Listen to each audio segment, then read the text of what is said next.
Y algo que es, bueno, relativamente frecuente, ¿no? La verdad, una enfermedad que es catastrófica, especialmente el ELA, ¿no? Pero no solamente resulta que el ELA es sí es verdad que es la enfermedad bandera de las enfermedades de la motoneurona, pero existen también otras enfermedades de motoneurona, ¿no?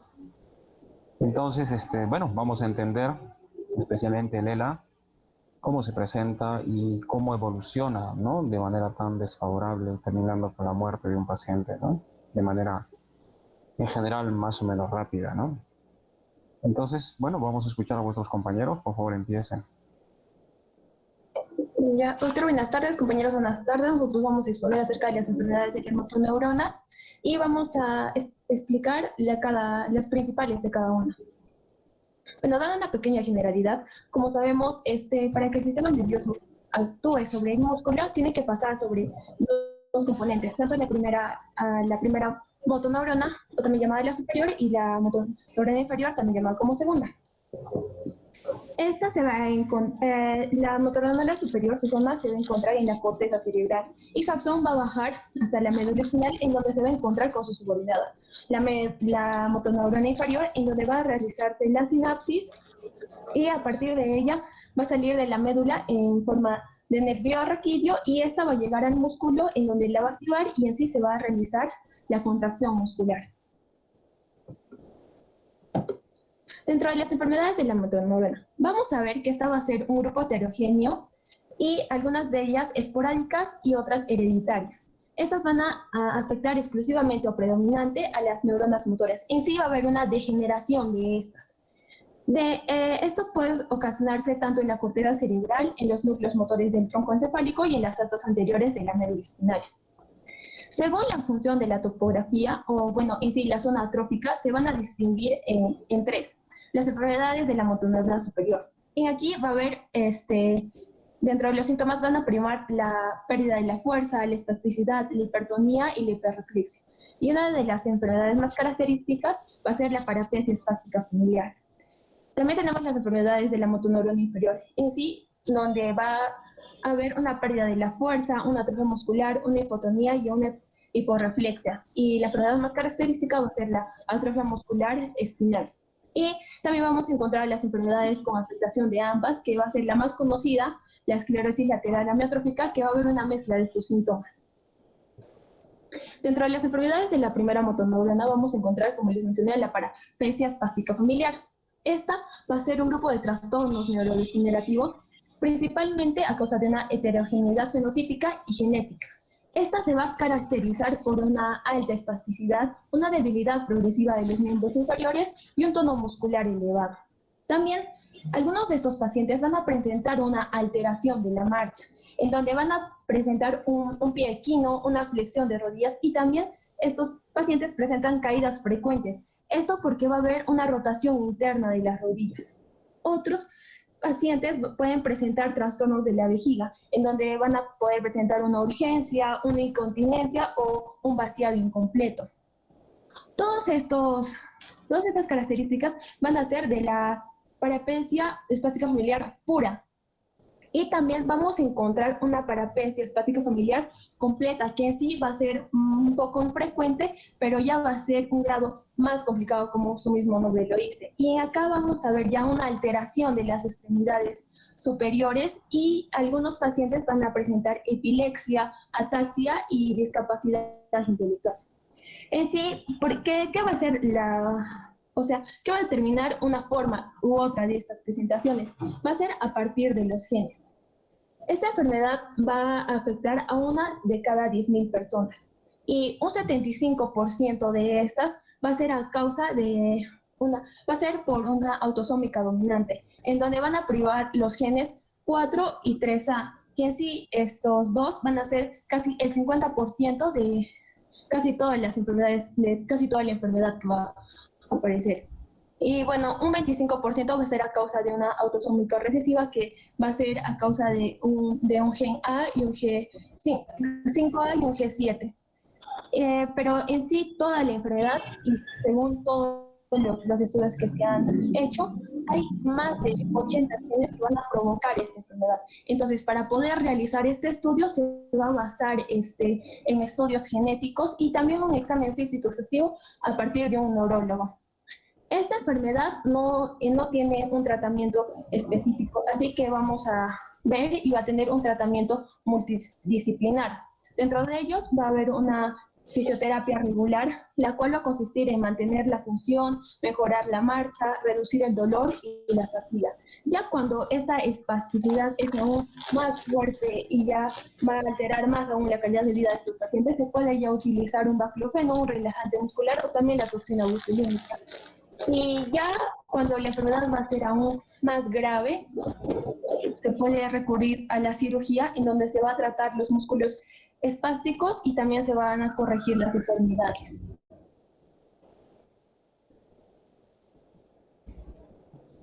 Bueno, continuando con las enfermedades de la segunda motoneurona, el siguiente, por favor. La más importante es la atrofia muscular espinal. Este va a ser un trastorno neuromuscular que se va a presentar o que más que todo va a iniciar en el periodo neonatal. Esta va a ser causado por una variedad de afecciones que van a afectar el sistema nervioso central, al cerebro, al médula espinal o también al sistema nervioso periférico o el músculo esquelético. Esta va a ser caracterizada por la degeneración de las células del asta anterior de la médula espinal, como podemos observar en la figura derecha superior. Va a haber una degeneración de las células del asta anterior y además también va a haber una degeneración de los núcleos motores en la parte inferior del tronco encefálico, lo que daría su clínica principal, que es la atrofia y la debilidad muscular progresiva. En cuanto a la epidemiología, va a haber una incidencia de 4 a 10 por cada 100.000 nacidos vivos y se dice que esta enfermedad es una de las enfermedades por motoneurona, la cual causa mayor mortalidad infantil en la edad infantil, ¿no? Vamos a ver que la genética es muy relevante ya que va a formar parte del diagnóstico y se va a denotar más por el gen de la motoneurona 2 de supervivencia, que va a ser parte principal del diagnóstico. Y esta va a clasificarse en 4. Siguiente, por favor. La tipo 1, también llamada enfermedad de Werding-Hoffmann, va a iniciar antes de los 6 meses y generalmente los pacientes que son niños o son infantes van a fallecer antes de 2 años. En este caso va a haber una conservación de los nervios craneales superiores, pero van a tener una expresión facial de alerta, con cejas fruncidas, con movimientos oculares que generalmente son normales. Pero en este caso va a haber una debilidad de los músculos pulvares, que en este infante va a provocar un llanto débil, reflejos deficientes de succión, reflejos deficientes de deglución. Puede haber acumulación de secreciones, fasciculaciones involuntarias de la lengua y por lo tanto un mayor riesgo de aspiración de la misma. Y también generalmente estos van a tener un retraso de crecimiento. Lo más importante aquí va a ser la debilidad de músculos respiratorios que van a conducir a una insuficiencia respiratoria progresiva, lo que va a condicionar, y generalmente esta es la causa principal por la cual van a fallecer antes de los 2 años por esta insuficiencia respiratoria progresiva. Además de esto, va a haber una respiración paradójica, lo que va a generar una deformación torácica en forma de campana, como podemos ver en la imagen. Y además también va a haber una debilidad hipotónica en las piernas, lo cual le van a dar una postura de rana cuando están echados. Luego está el tipo 2, que va a iniciar de los 7 a 8 meses y va a fallecer poco después de los 2 años. Generalmente estos pacientes sí logran sentarse sin ayuda, pero nunca logran estar de pie, nunca logran caminar de manera independiente. La debilidad en este caso va a ser predominantemente proximal y va a afectar más a las piernas que a los brazos. En este caso, la debilidad muscular va a conducir a una escoliosis progresiva y esta escoliosis progresiva, a la larga, generalmente ya llegando a su etapa donde va a fallecer por los 2 años, va a generar una enfermedad pulmonar restrictiva, que también es fatal, ¿no? Siguiente, por favor. El tipo 3, que también es llamado enfermedad de Kugenberg-Welander, que va a iniciar después de los 18 meses y generalmente va a fallecer cuando ya está en la etapa adulta.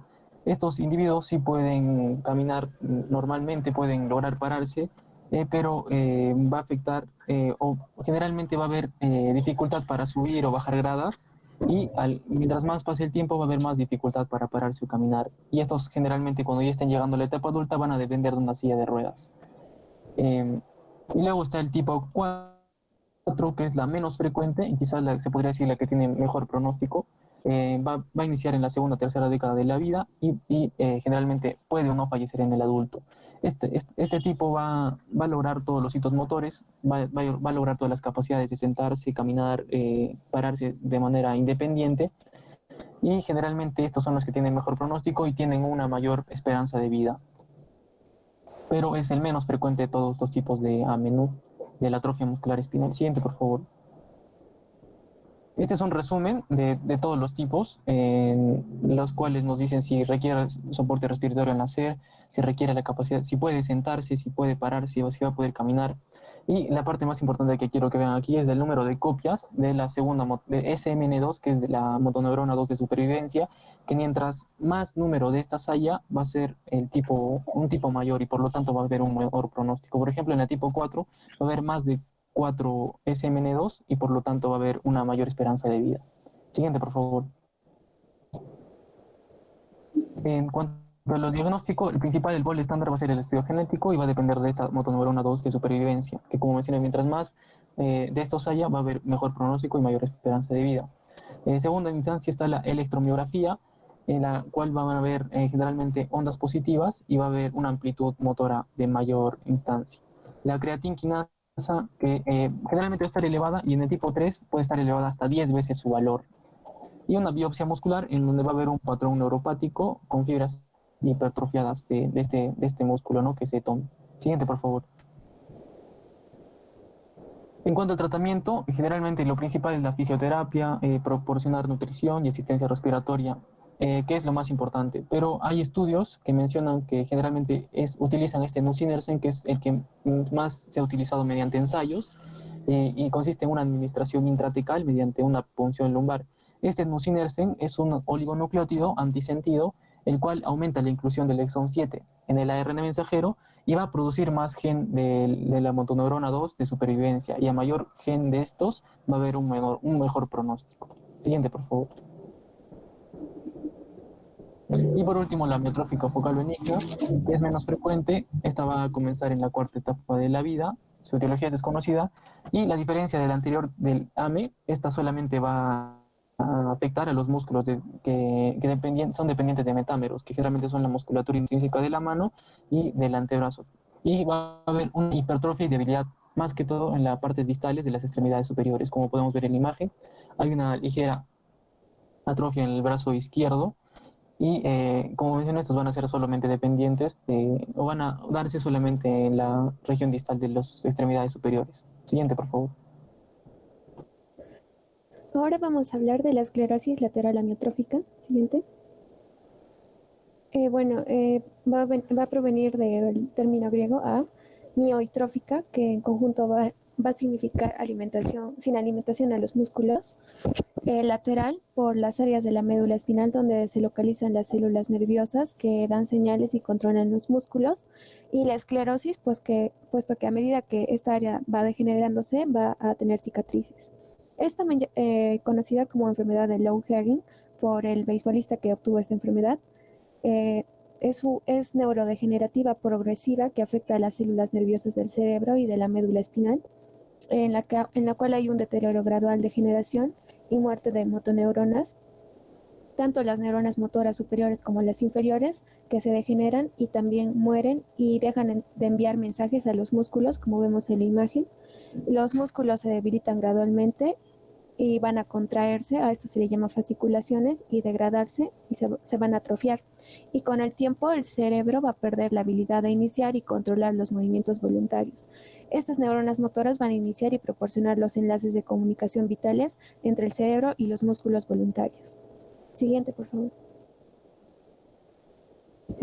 Los factores de riesgo estudiados según la edad, pueden aparecer a cualquier edad, pero los más frecuentes están entre los 50 y 75 años. Es predominante en los hombres, en una relación de 1.5 a 2, y mujeres a 1. Sin embargo, que a medida que aumenta la edad es casi igual. Y también en la raza y en la etnia es más probable en personas de raza blanca y etnias no hispanas, como por ejemplo los estadounidenses. Hay estudios en los cuales se ha encontrado mayor predominancia de la enfermedad en veteranos del ejército, que tienen entre 1.5 y 2 veces más probabilidad de adquirirla. por exposición al plomo, plaguicidas u otras toxinas ambientales. Y también en pueblos de Chamorro de Guam y Islas Marianas, zonas de Japón y el suroeste de Nueva Guinea, que tienen una incidencia más alta de esta enfermedad.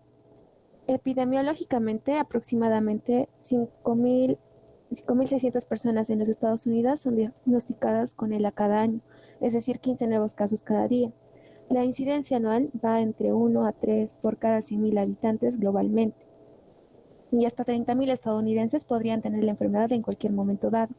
Según la base de datos de ALSCare, el 60% de personas con ELA son hombres y el 93% de los pacientes son de raza blanca. Un 50% de las personas que están afectadas con la enfermedad vive por lo menos 3 años o más, un 20%, 5 años o más, y hasta un 10%, una pequeña cantidad, más de 10 años. Hay personas en las cuales los síntomas se han revertido y no han avanzado más. En el 90 al 95% de los casos de la enfermedad va a aparecer de manera aleatoria, sin factores de riesgo claramente asociados, y alrededor de un 5 al 10% son hereditarios. Siguiente, por favor. La etiología aún es desconocida, pero hay teorías que presumen que es debido a la genética, sobre todo mutaciones en el gen que produce la enzima SOD1 en casos de la familiar, y también defectos en el gen C9 o RF72, que está presente en un subgrupo de personas con esclerosis y también con un tipo de demencia frontotemporal. Y estos pueden dar indicios de nexos genéticos. También están las mutaciones que afectan genes del TDP43 y el FUS y el TLS, los cuales codifican y modifican proteínas que se unen tanto al ADN y al ARN. Los factores ambientales también, la exposición a agentes tóxicos o infecciosos, o deficiencias dietéticas, traumatismos o el hábito del tabaco. Y la exposición a toxinas durante la guerra o a la actividad física extrema, que siguen en investigación. Otras teorías son el papel de glutamato en la degeneración de la neurona motora y mecanismos autoinmunes. Siguiente, por favor. En la fisiopatología vamos a ver que, vemos aquí una neurona en la cual va a haber un componente genético, que son las mutaciones, y por ende una agregación de proteínas anómalas. Va a haber una excitotoxicidad debido a que por acumulación en el espacio postsináptico, como vemos, de neuromoduladores como el glutamato, van a ser tóxicos y estos van a causar una mayor concentración de calcio y por ende una capacidad de descargar potenciales de acción repetidamente, y eso va a causar un estrés oxidativo, y también va a haber alteraciones funcionales y morfológicas de las mitocondrias. A ello se suma la neuroinflamación, que las microglías activadas van a causar una superinflamación e infiltración linfocitaria en el sistema nervioso central. Siguiente, por favor.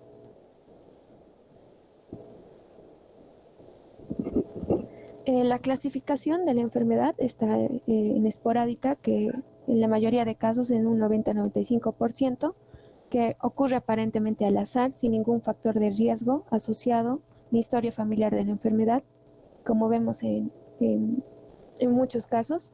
El ELA familiar, que solo requiere que uno de los padres porte el gen responsable de la enfermedad. Entre un 25 a 40% de los casos hay un defecto en un gen, el marco 72 de lectura abierta en el cromosoma 9, y entre un 2 y el 20% hay mutaciones en el gen que facilita la producción de la enzima cobre en zinc superóxido dismutasa tipo 1. Y también tenemos por último la ELA guamaniana, que es la forma típica de ELA, pues se comprobó que había una alta prevalencia en Guam y en territorios de fideicomiso del Pacífico en la década de 1950. Esta enfermedad, por ejemplo, la obtuvo Stephen Hawking, que él tuvo una incapacidad motora, pero no cognitiva. Siguiente. Bien, ahora hablando de lo que son las manifestaciones clínicas, siguiente por favor. Debemos tener en cuenta que al comienzo de la patología esta puede ser tan sutil que los síntomas se pasan por alto, pero gradualmente se convierte en debilidad o atrofia más obvia que nos puede hacer sospechar de esta patología. Algunos de los síntomas tempranos que podemos encontrar son las articulaciones, calambres musculares, espasticidad, debilidad muscular, alteración del lenguaje y dificultad para masticar o tragar. En muchas personas, los primeros signos de ELA van a aparecer en lo que es la mano o el brazo, cuando se les empieza a dificultar hacer tareas simples como abotonarse la camisa, escribir o girar una llave en la cerradura. En otros casos, los síntomas inicialmente afectan una de las piernas y las personas pueden tener una sensación extraña al caminar o correr o notan que se están tropezando o cayendo más a menudo. Por otra parte, hay un pequeño grupo o un pequeño porcentaje de pacientes cuyos síntomas iniciales van a ser lo que son problemas para tragar o hablar. A esto es lo que se le conoce como el ELA de inicio vulvar. Ahora bien, independientemente de dónde aparezcan primero los síntomas, la debilidad y la atrofia muscular se propagan a todas partes del cuerpo a medida que la enfermedad evoluciona. Y las personas pueden llegar a desarrollar problemas para moverse, para tragar, para hablar o formar palabras y para respirar. Siguiente. Aunque la secuencia de los síntomas emergentes y la evolución varía de una persona a otra, con el tiempo vamos a ver que estas van a desarrollar problemas para pararse, caminar, acostarse o levantarse, es decir, se van a volver totalmente dependientes para poder realizar cualquier actividad. Estos pacientes desarrollan problemas para masticar y tragar los alimentos, lo que les dificulta comer normalmente y aumenta el riesgo de atragantamiento que pueden tener. También hay que tener en cuenta que estos pacientes queman calorías a una tasa más rápida que la mayoría de las personas que no tienen ELA. Debido a estos factores, estos pacientes tienden a perder peso rápidamente y se desnutren. Por lo general, como menciona ahí, ¿no? Estos pacientes conservan su habilidad en los procesos mentales. Es por ello que son conscientes de su pérdida de funciones físicas, lo que los predispone a que se vuelvan personas ansiosas y deprimidas debido a esto. Con el pasar con la evolución de la enfermedad vamos a ver que pueden llegar a desarrollar debilidad de los músculos respiratorios, que se va a reflejar en una dificultad respiratoria, que a largo plazo incluso pueden dejar de respirar o de pierden la capacidad de respirar por su cuenta y deben depender de lo que es un ventilador. Siguiente. Aquí les he puesto un cuadrito para que podamos diferenciar lo que son los signos y síntomas de acuerdo a la motoneurona que está sufriendo la lesión, ¿no? En lo que es motoneurona superior, por ejemplo, vamos a tener lo que es la pérdida de la destreza, que se refleja en la lentitud al ejecutar movimientos, la pérdida de la fuerza muscular, presencia de espasticidad, hiperreflexia y reflejos patológicos tipo Babinski. Síntomas de parálisis pseudovulvar, que son principalmente la risa y el llanto espontáneo inmotivado, y la afectación vulvar con principalmente disfagia bizarra. Mientras que en lo que es afectación de la motoneurona inferior, tenemos lo que es debilidad y atrofia muscular, hipotonía, la presencia de fasciculaciones y calambres. Siguiente.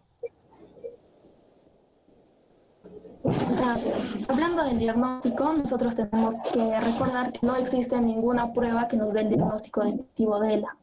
Para llegar al diagnóstico, nosotros podemos basarnos en lo que es una historia clínica detallada de los signos y síntomas, acompañado de pruebas para descartar otras enfermedades. Una de estas pruebas es la electromiografía, que es una técnica especial que registra la actividad eléctrica de las fibras musculares y nos puede ayudar al diagnóstico de ELA. Otra prueba muy usada es el estudio de conducción nerviosa, que mide la actividad eléctrica de los nervios y los músculos al evaluar lo que es la habilidad de un nervio para enviar la señal a lo largo del nervio o hacia el músculo. Entonces, estas nos pueden evidenciar lo que son anomalías específicas que nos pueden sugerir otra patología que no sea ELA, como por ejemplo la neuropatía periférica o una miopatía. También podemos ayudarnos de lo que son las imágenes tipo la resonancia magnética, donde quizá esta nos puede revelar otro problema que esté causando la sintomatología del paciente, como puede ser un tumor en la médula ósea o una espondilosis cervical. Algo que también se recomienda es el descarte de enfermedades infecciosas que pueden tener similitud clínica con la ELA, tipo VIH, HTLV, polio y el virus del Nilo occidental. Siguiente. En la actualidad existen muchos criterios para lo que es el diagnóstico de ELA. Sin embargo, el más usado son los criterios del SCORE. ¿Qué nos dicen estos criterios? Que para el diagnóstico de ELA nosotros requerimos que el paciente tenga signos clínicos, neurofisiológicos o neuropatológicos de enfermedad de motoneurona inferior, signos clínicos de afectación de motoneurona superior y signos de progresión de la enfermedad. Asimismo, deben estar ausentes signos neurofisiológicos o anatomopatológicos compatibles con otra enfermedad que pueda estar causando los síntomas. Aquí, por ejemplo, tenemos lo que es la enfermedad de Parkinson, la enfermedad de Alzheimer, trastornos cognitivos, etc. También existen ciertos hallazgos que nos van a apoyar el diagnóstico de ELA, como son la presencia de fasciculaciones, alteraciones en el electromiograma y en las pruebas de conducción nerviosa. De esta manera nosotros podemos categorizar al ELA, siguiente por favor, en 4, que van a ser el ELA definitivo, el ELA probable, el clínicamente apoyado por laboratorio y el clínicamente posible. Siguiente. En cuanto al tratamiento, nos vamos a basar en 5 ejes principales, puesto que esta patología no tiene cura, entonces nos basamos en lo que es la terapia física, apoyo nutricional, soporte respiratorio, medicamentos y terapia de lenguaje. Siguiente. La FDA aprobó 2 medicamentos que son el riluzol y la edaravona para tratar lo que es ELA. Se cree que el riluzol reduce lo que son los niveles de glutamato y con esto ayuda a reducir o a evitar la progresión de la enfermedad, al igual que la edaravona, que desacelera la progresión de la patología. Como vemos aquí en el cuadrito, podemos ver que nosotros también tenemos que hacer un tratamiento sintomático. Por ejemplo, si nuestro paciente tiene celorrea, podemos utilizar lo que es el dipropirolato, etc. Siguiente. En lo que viene a ser la terapia física, esta está orientada a aumentar la independencia de la persona y su seguridad durante toda la evolución de la enfermedad. Se recomienda hacer ejercicios de bajo impacto y suaves para poder fortalecer los músculos no afectados. Mientras que en lo que viene a ser la terapia del lenguaje, esta está orientada para poder ayudar o para tratar de que el paciente siga manteniendo la habilidad de comunicarse en toda la enfermedad. Siguiente.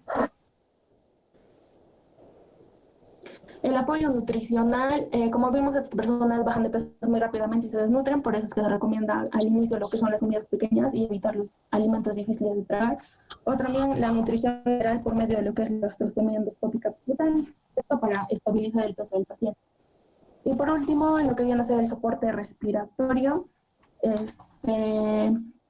como vimos, nuestro paciente van a desarrollar lo que es debilidad de los músculos respiratorios y con esto dificultad respiratoria. Es ahí cuando podemos recomendar el tratamiento a través de la ventilación no invasiva.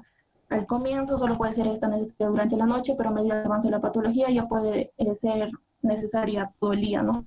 A medida que la enfermedad evoluciona y los músculos se debilitan aún más, puede ser necesario el uso de lo que es la ventilación invasiva por medio de una traqueostomía. Esto está indicado principalmente en casos donde el paciente desarrolla insuficiencia respiratoria o cuando ya no obtiene beneficios por la ventilación invasiva. Siguiente. Siguiente. Bueno, este era un pequeño cuadro para poder diferenciar lo que son ciertas patologías que tienen similitud clínica con la esclerosis lateral amiotrófica, que se las vamos a pasar para que lo revisen con más calma. Siguiente. Y eso es todo, doctor. Muy bien, muchas gracias. Nos hemos pasado algunos minutos. Bueno, entonces, no sé si hay algunas preguntas por ahí. Yo les cuento el caso de, bueno, ¿no? Hace ya, ¿cuántos años? 15 años cuando yo llegué, ¿no? al Cusco, ¿no? De vuelta, ¿no? De vuelta, porque yo me formé en la UNSA. Y luego hice la residencia en San Marcos. Entonces volví y me enfrenté pues a un caso que fue difícil para mí, ¿no? De pronto, una pareja de esposos llega con un bebé, ¿no? Un bebé, que durante el embarazo, durante la gestación, aparentemente no había ningún problema. Sí, la mamá, que era primeriza, obviamente, notó que el bebé aparentemente no se movía mucho, ¿no? Pero no era su primera experiencia y entonces no sabía, ¿no? El bebé nació bien, con un hablar bueno, ¿no? Lloraba fuerte, pero conforme iban pasando los días, ¿no? Notó que el bebé se tornaba flácido, su llanto se hacía más ronco, no muy intenso, lactaba con muy poca fuerza, ¿no? Y cuando lo echaban parecía pues un sapito, una ranita, ¿no? Una ranita ahí, ¿no? Con los brazos abiertos, las piernas abiertas, el abdomen batraciano, le dicen, ¿no? Entonces, lo lleva a su pediatra y el pediatra me lo envía, ¿no? Y yo lo examino y, de verdad, pues es un niñito con una cuadriparesia flácida, ¿no? Con una cuadriparesia flácida, arefléxica, sin Babinski. ¿no? Entonces me llamó la atención. Y bueno, yo no soy neuropediatra, así que la enviamos con la doctora Patricia Campos, ¿no? Ella es neuropediatra. Y volvieron con la mala noticia, pues, ¿no? De que su niño tenía un AME tipo 1. Qué mala suerte, ¿no? Estos dos jóvenes se conocieron, ¿no? Se enamoraron y se casaron y tuvieron un bebé con la idea de tener una familia, ¿no? El bebé falleció, ¿no? Falleció, creo, antes del año, ¿no? Con una insuficiencia respiratoria. Aquella vez recuerdo que estábamos usando el ácido valproico un poco para mejorar, pero en verdad no hay tratamiento, ¿no? No había tratamiento. Ahora ya hay algunas cosas que se están usando y al parecer está dando buenos resultados, ¿no? Bueno, ellos no se la creyeron, se negaron a esta realidad y bueno, se embarazaron otra vez y tuvieron otro bebito, ¿no? Tal cual la historia se repitió. El bebé, ¿no? Desarrolló una hipotonía generalizada, una cuadriparesia generalizada y también falleció, ¿no? También falleció. Ellos, y yo no sé, la verdad, qué es lo que ha pasado por la mente de ellos, ¿no? De estos dos papás, pero decidieron separarse, ¿no? Decidieron separarse. Y bueno, supongo yo por el consejo genético también algo habrá pesado, ¿no? Porque en verdad estas enfermedades, Wernicke-Hoffmann, es una enfermedad autosómica recesiva, ¿no? O sea, una niña y una jovencita y un jovencito, ¿no? Que son portadores, ¿no? Se juntan para la mala suerte y los dos tienen la misma característica genética y se expresa pues en el hijo, ¿no? Son las enfermedades autosómicas recesivas, ¿no? Necesito que los dos padres sean los portadores para que el hijo desarrolle la enfermedad. Qué coincidencia, ¿no? Bueno, decidieron separarse, así que ambos han formado su familia y parece que ya tienen niños, no los he vuelto a ver nunca más, pero bueno, han decidido eso, ¿no? Bueno, estas enfermedades de la motoneurona, los famosos AME tipo 1, 2, 3, 4, nosotros en verdad no, bueno, salvo el 4, que es más raro, rarísimo, no lo vemos. Creo que tengo yo una paciente con AME tipo 3, todavía está con nosotros. Bueno, pero en general son patologías que lo manejan muy bien los neuropediatras, ¿no? Bueno, ni tan bien, ¿no? Aunque hay nuevas luces, ¿no? Últimamente asistí a una charla de neuropediatras, ¿no? Hay luces de medicamentos, ¿no? Que ya se están produciendo en Europa y que parece que mejora mucho el pronóstico de esta enfermedad. Y bueno, les cuento luego la historia de un ELA que no fue ELA, ¿no? Un ELA que no fue ELA. Resulta que es un paciente varón, este señor tiene 60 años, es fumador pesado, ¿no? Ingresa con debilidad de las 4 extremidades, ¿no? En especial de los miembros superiores, ¿no?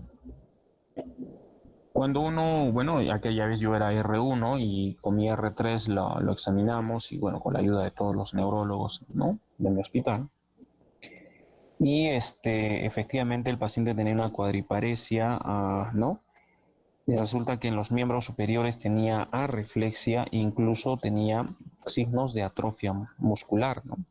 Los músculos estaban atróficos en los miembros superiores y en los miembros inferiores había hiperreflexia e inclusive tenía Babinski bilateral, ¿no? Como ustedes han visto, ¿no?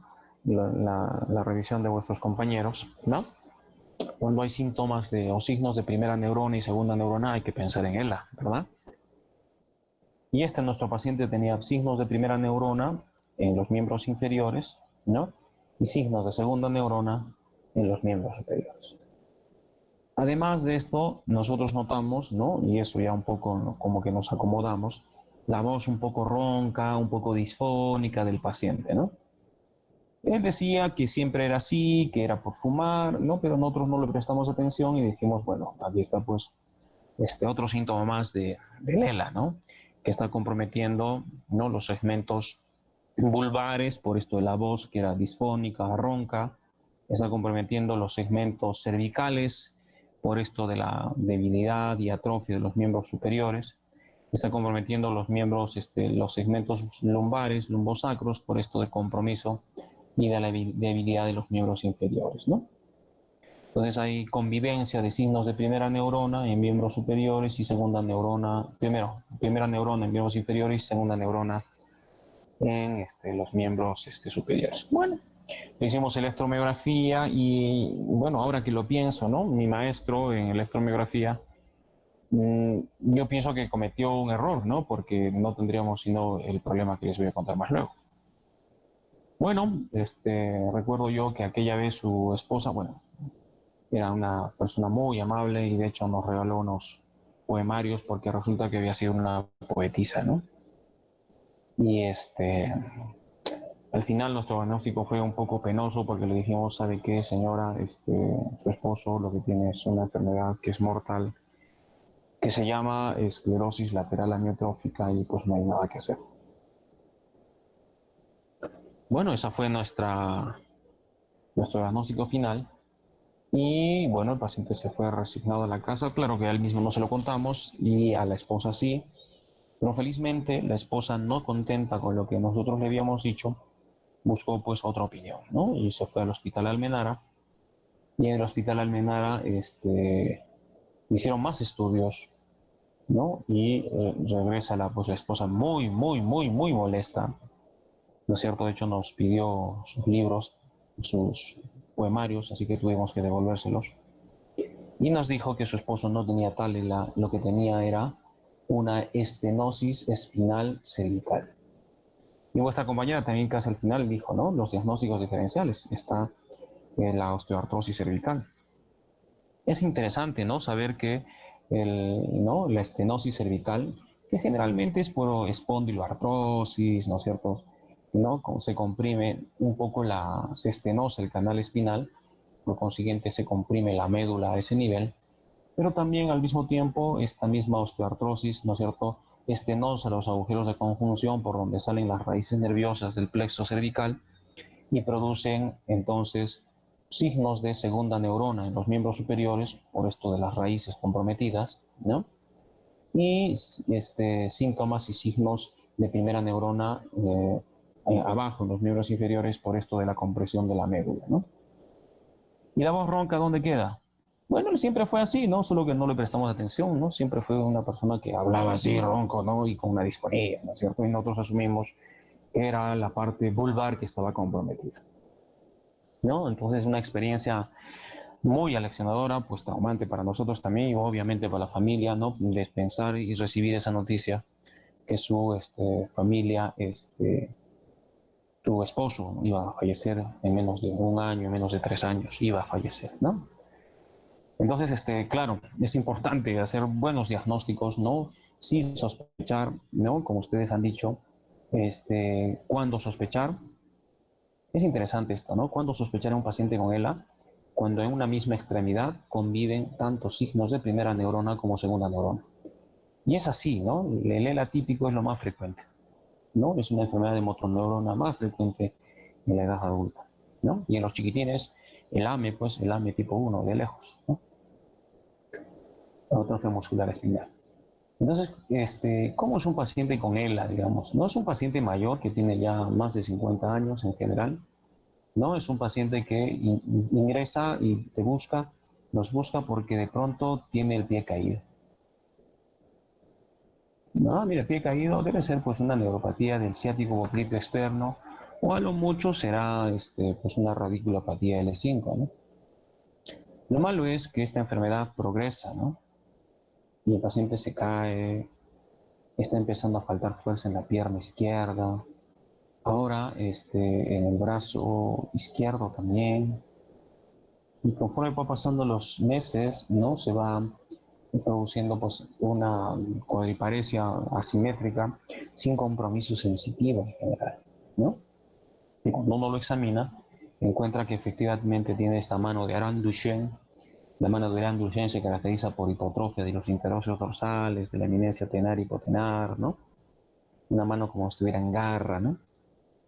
Vamos a ver ahí, más luego. Y eh, y esos son signos de segunda neurona, ¿no? La atrofia muscular. Pero cuando le tomo uno los reflejos están aumentados, incrementados, 3 cruces, y abajo inclusive 4 cruces, y Babinski. ¿no? O sea, este paciente debía haber tenido una arreflexia porque tiene signos de segunda neurona, arreflexia, hiporreflexia, pero en vez de eso tiene hiperreflexia en este brazo, qué raro. Tiene Hoffman, tiene Babinski, ups. No se supone que estamos frente a un síndrome de segunda neurona, sino debe haber Babinski. Entonces, ese es el dato interesante que nos ayuda a hacer el diagnóstico de ELA. En este brazo izquierdo hay una mano de Alain Duchenne, atrofia muscular, incluso hay fasciculaciones. Uno ve el brazo con atención cuando el paciente está echadito y con reposo, y el músculo como que tiene vida, ¿no? Se producen estas fasciculaciones, estos movimientos en los músculos que son visualmente percibibles, se ven, incluso con un estetoscopio se escucha también. Una cosa así, ¿no? ¿No? Entonces, qué raro, ¿no? O sea, tiene fasciculaciones, tiene atrofio muscular y también tiene hiperreflexia. No debía tener hiporreflexia o reflexia. Ahí es cuando tienes que sospechar en ELA, ¿no? Y más que una enfermedad que va progresando poco a poco y empeorando. Al final nuestro paciente ya es incapaz de deglutir, entonces hay que poner una sonda, y ni siquiera una sonda, ¿no? Sino hay que hacer una interconsulta gastroenterología para que le haga una gastrostomía por vía endoscópica y por ahí el paciente se alimenta. Y conforme va progresando, el paciente va a tener pues una insuficiencia respiratoria, ¿no? Stephen Hopkins, por ejemplo, ha vivido mucho tiempo, muchos años, ¿verdad? ¿No? Él desarrolló la enfermedad de ELA muy joven, en verdad, ¿no? Pero vivió muchos años también y siguió produciendo mucho, ¿no? Ha producido mucho, hasta los últimos días de su vida ha producido mucha información científica, y es que la cognición se respeta, ¿no? Salvo estas demencias de las islas de Guam, que son rarísimas, ¿no? Y limitadas a estos lugares, pero en general el ELA no tiene por qué producir gran deterioro cognitivo, esa es la verdad, ¿no? Entonces, este paciente, mira, ha vivido con una sonda de gastrostomía, ha vivido con un ventilador mecánico portátil, ¿no? Que le ha permitido vivir muchos años y producir intelectualmente todavía bastante, ¿no? Muy bien, entonces, a ver, vamos a hablar un poco sobre, ¿alguien quiere hablar? ¿Alguien quiere intervenir? Yo voy a decir un número, a ver, el número 20. El número 20, ¿quién es el número 20? Wow, estás de suerte, Anaí. Anaí Villaca Acuña.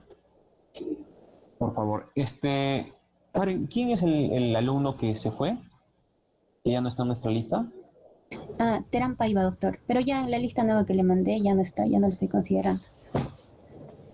Terán, ¿no? Ujú. Mendoza. ¿Y por qué no lo tengo? Ah, Terán Paiva. Entonces él lo elimina. Sí, doctor, en la nueva lista que le envié ya no está Terán Paiva. ¿Y cuántos alumnos somos? 49. Ajá, sí, 49. Entonces está, por favor, vuestra compañera. Presente, doctora, aquí estoy. ¿Nos puedes presentar tu mapita mental por favor, de mielopatía por HTLV1? ¿Tienes algo? Doctor, hice lo de neuroinfecciosas, ¿Qué hiciste de neuroinfecciones? meningitis aguda, meningitis por tuberculosis y neurocisticercosis. Qué raro, pero tienen el sílabus, ¿verdad? Sí, doctor, sí, incluso en la anterior clase les indiqué que tenían que hacer mielopatía. Les mandé una foto. Mm, Ujú. Porque ese tema de enfermedades neuroinfecciosas es para la próxima semana. sí, pues, ¿no? Se supone que es para la próxima semana. Ujú. ¿Alguien tiene el tema, por favor? Yo, doctor. ¿Quién? Karen Guillén. A ver, ¿Me Karen, por escucha? favor. Pues. Sí, Karen, preséntanos tu mapa mental, entonces. Ya. ¿Se ve? A ver, déjame, estoy en la lista. ¿Qué número eres, Karen? Porque no No están. tengo idea. Bien, aquí estás, Karen. Muy bien. Entonces, muy bien. Por Se ve, favor. ¿verdad? Se está viendo muy bien. Preséntanos, por favor. Bueno, doctor, compañeros, tengan una bonita tarde, ¿ya? Gracias. Voy a hablarles sobre lo que es la neuropatía causada por HTLV1. Ya, primero este es un retrovirus y este retrovirus, para conocer más lo que va a causar, tenemos que asimilarlo o asemejarlo al HVI o al VIH. En este caso, ¿cuál es su fisiopatología? O bueno, ¿cuál es la forma de contagio que va a tener? Esta va a tener una transmisión parenteral, sexual y también por vía vertical mediante la placenta y también mediante la lactancia materna por el calostro. Dentro de la epidemiología vamos a tener que esta va a ser bastante frecuente en lo que son en Asia. La primera epidemia de leucemia de linfocitos T en adultos se dio en Okinawa, Japón, y de aquí se esparce y se comienza a investigar más la enfermedad. Como vemos en este mapa que es sacado del banco de sangre, vamos a ver que es una enfermedad que va a ser predominantemente frecuente en lo que son zonas andinas, en este caso Arequipa o también Cusco. Y algo interesante de mencionar es que la enfermedad muchas veces asociaba a lo que es de connotación mágica. Por ejemplo, un doctor que expuso sobre la enfermedad nos habló de que este paciente que estamos viendo en imagen vino al consultorio porque a su mamá le habían hecho brujería y había dejado de caminar en más o menos 5 años después de los 50 años. Entonces él pensaba que también le estaban haciendo brujería, pero al hacerse los estudios se demostró que estaba infectado por HTLV1 y tenía paraparesia espástica. Y el varón, el paciente, utilizó muletas y la enfermedad fue progresiva, mientras que su esposa cursó con la enfermedad mucho más agresiva, mucho más progresiva, en este caso dejando de caminar y haciendo uso de la silla de ruedas en menos de 3 años. Entonces, al ser este causante de la infección, vamos a tener que en la fisiopatología, aunque no está muy bien dilucidada, tenemos 3 aspectos importantes, que es la infiltración, la acción del sistema inmune y la proliferación celular. La infiltrativa está básicamente dada por la infección de los linfocitos TCD4. Y estos van a activar a la parte inmune, que son los linfocitos TCD8, lo que va a ocasionar lo que son el daño o la mielodegeneración en este caso.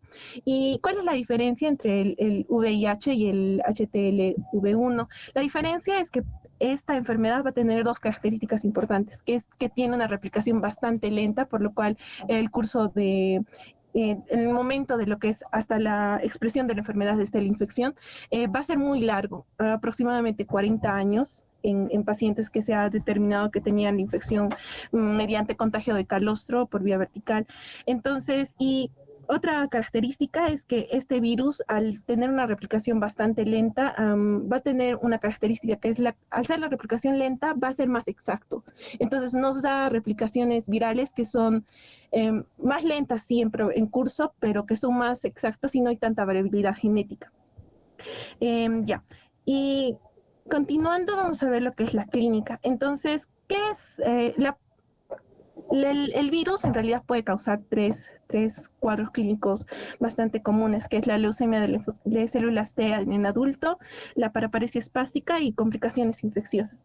Dentro de estas, la paraparesia espástica es la más frecuente que se va a desarrollar y va a cursar con una paraparesia espástica progresiva crónica de inicio insidioso.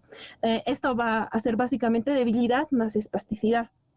En la clínica, ¿qué podemos encontrar? Por ejemplo, un paciente que acude a consultorio por debilidad progresiva, digamos, de unos 2 años en miembros inferiores. En el 75% de pacientes se presenta debilidad en miembros inferiores, mientras que en el otro 15% se puede presentar afección de miembros superiores. Luego, a la examinación vamos a ver que tiene hipoestesias distales, hiperreflexias que muchas veces cursan con clonus Babinski presente en ambos y cursan con dolor lumbar y también con incontinencia o retención urinaria. Entonces, esto también nos facilita lo que son nos da de diagnósticos diferenciales, los que ya mencionaron mis compañeros en la exposición. Entonces, al ver esto, también se realiza lo que es la exploración de la clínica y de la semiología en el caso de antecedentes. Por ejemplo, si es que la madre ha sufrido de un cuadro similar o sufre de un cuadro similar, si es que la esposa también está cursando con cuadros similares. Y en el diagnóstico nos va a ayudar lo que es primero la pleocitis moderada en líquido cefalorraquídeo, que se puede ver, pleocitosis, perdón, la pleocitosis en líquido cefalorraquídeo, y también muchas veces se puede ver en sangre, en frotis de sangre periférica, y también la detección de antígenos, en este caso de inmunoglobulina G, anti el HTLV. Y también leí que pues, la resonancia puede ser, es el estudio imagenológico que se utiliza con más, que es más preciso para la detección, porque en un cuadro agudo va a determinar o va a detectar lo que es el edema local, mientras que en un cuadro crónico ya va a detectar lo que es la atrofia mediante la imagenología. Dentro del tratamiento, lo que vamos a tener es que no hay un tratamiento establecido, un esquema establecido para lo que es en realidad la infección. Pero se ha demostrado que la inmunomodulación, en este caso el uso de corticoides u otros inmunomoduladores más antirretrovirales, puede mejorar el cuadro clínico o alentecer más el progreso.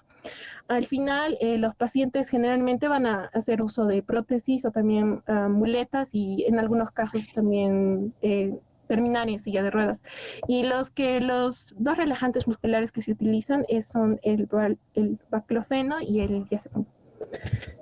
Eso sería todo.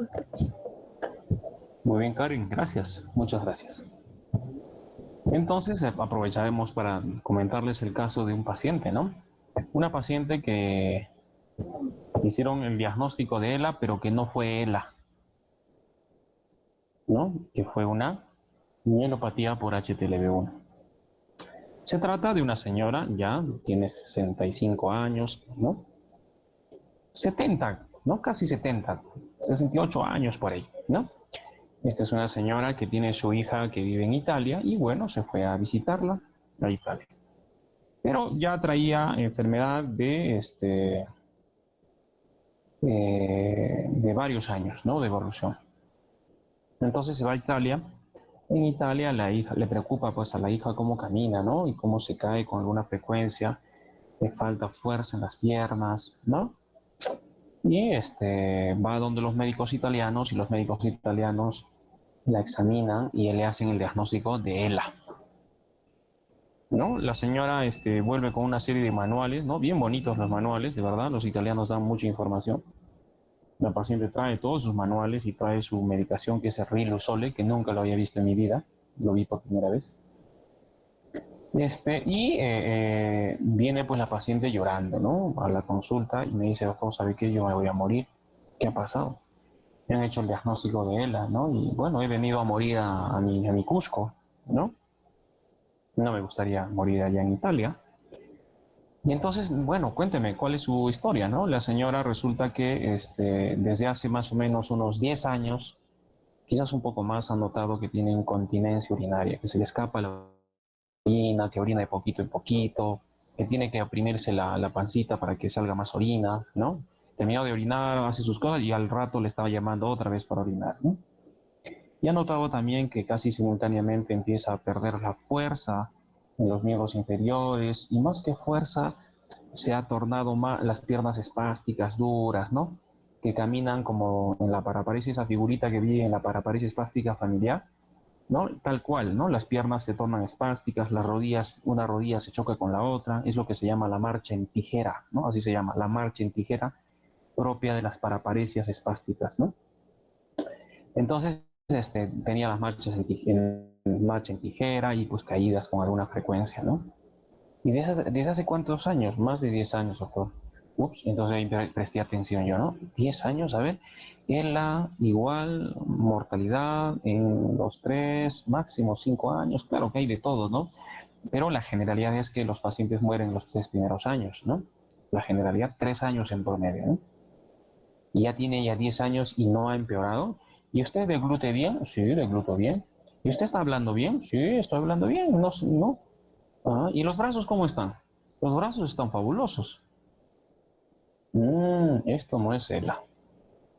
La examino, ¿no? Efectivamente, tiene la conciencia conservada, tiene la fuerza de los miembros superiores conservada, y hay una paraparesia, pues está en unos 3/5, ¿no? Le tomo los reflejos a hiperreflexia generalizada. Incluso 4 cruces con clonus de rótula y clonus de tobillo, ¿no? Clonus de pie. Entonces, y tiene Babinski bilateral. Y busco signos de atrofia y no tengo signos de atrofia, porque para decir ELA tengo que encontrar primera neurona y segunda neurona, ¿verdad? Todo lo que tenía la señora era segunda neurona. Hiperreflexia y espasticidad y Babinski. ¿Y dónde está la primera neurona? No hay primera neurona. ¿El ELA produce incontinencia urinaria? Hay casos que se reportan, pero no es lo más habitual. Entonces, esta mi paciente no tiene ELA, lo que tiene es una paraparesia, probablemente espástica tropical. Entonces le pedimos un HTLV1 y efectivamente salió reactivo, ¿no?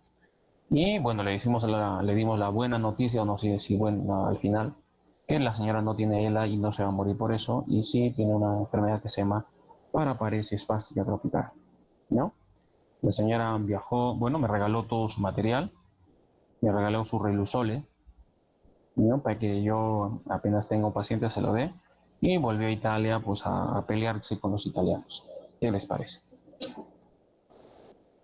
Entonces, sí, pues, ¿y por qué? Y entonces yo me pongo a pensar, ¿no? Y yo digo, no, qué capo que soy, ¿no? No, pero no es que yo soy capo, sino los italianos no ven esas enfermedades, ¿no?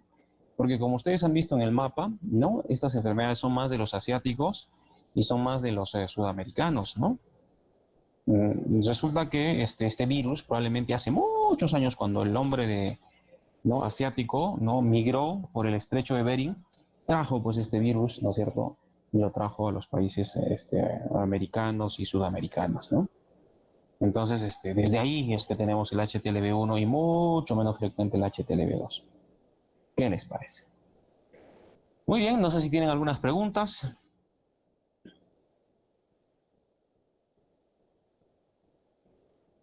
Entonces, hemos incluido...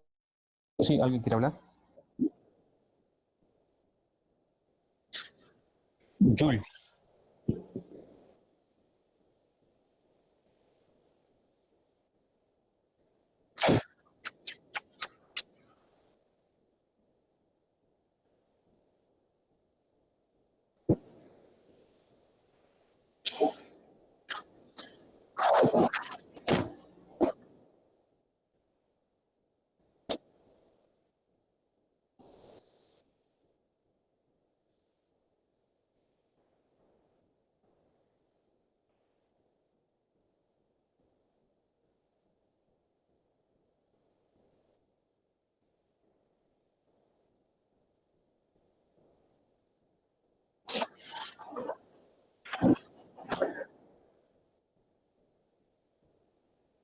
Ah, sí. Está.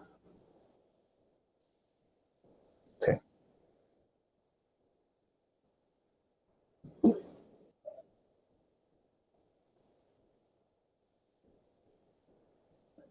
Mira, resulta, Jules, que esta enfermedad es una enfermedad más de los países pobres, Sudamérica, ¿no?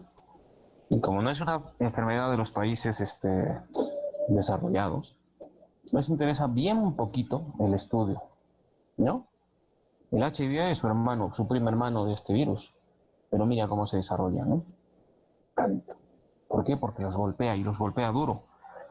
Y en cambio el HTLV1, la paraparesia espástica tropical, no me interesa, pues estudiarla y así.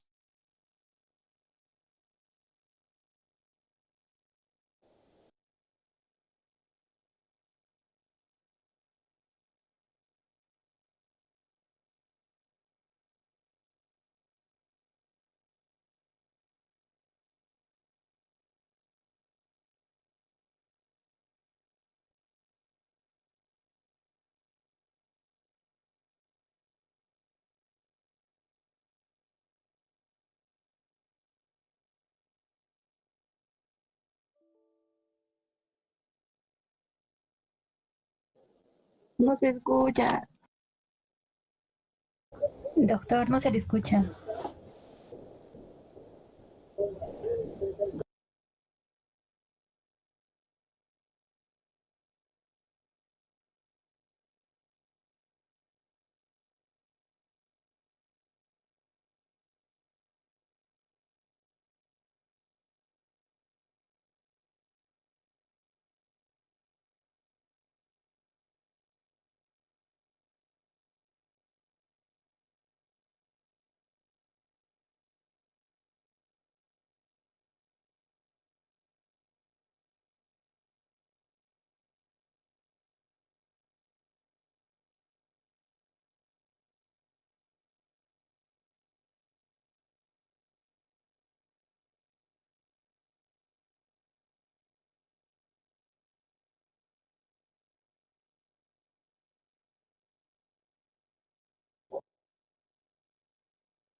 Hola, hola, ¿me copian? Ahora sí, doctor.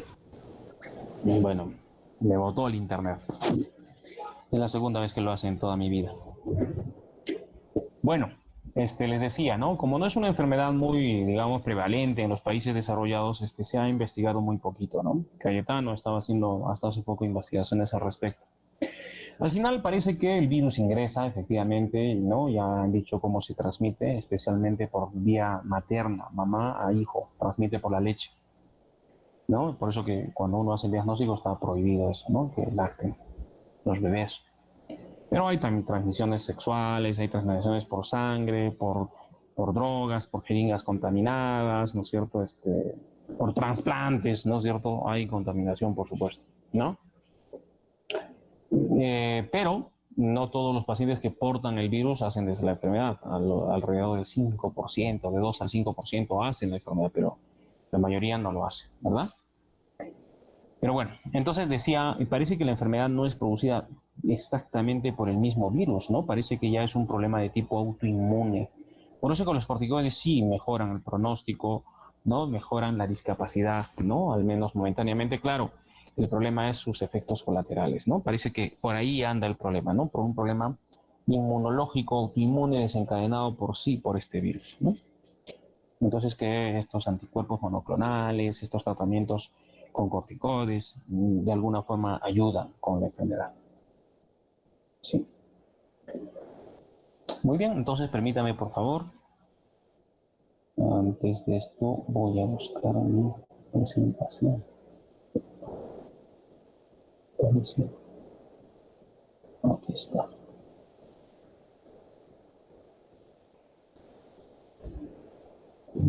Doctor, ¿Sí? ¿usted podría presentar mi mapa mental acerca de este tema? Ya, claro que sí, por supuesto. Ya, doctor. Marisol Sí, doctor.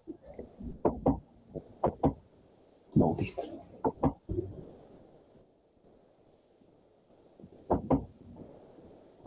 Doctor, ¿puede ver mi pantalla? Ahora sí, Ya, estás empezando a ver. sí, doctor. Doctor, compañeros, buenas tardes. Yo les voy a hablar acerca de la mielopatía por el HTLV1 o paraparesia espástica tropical. Esta es una mielopatía progresiva crónica que se caracteriza sobre todo por lo que es el compromiso bilateral de la vía piramidal a nivel medular y esta va a estar asociada con lo que es el trastorno del esfínter vesical. Asimismo, esta paraparesia va a ser causada, ¿no?, por lo que es el virus que se llama el HTLV1.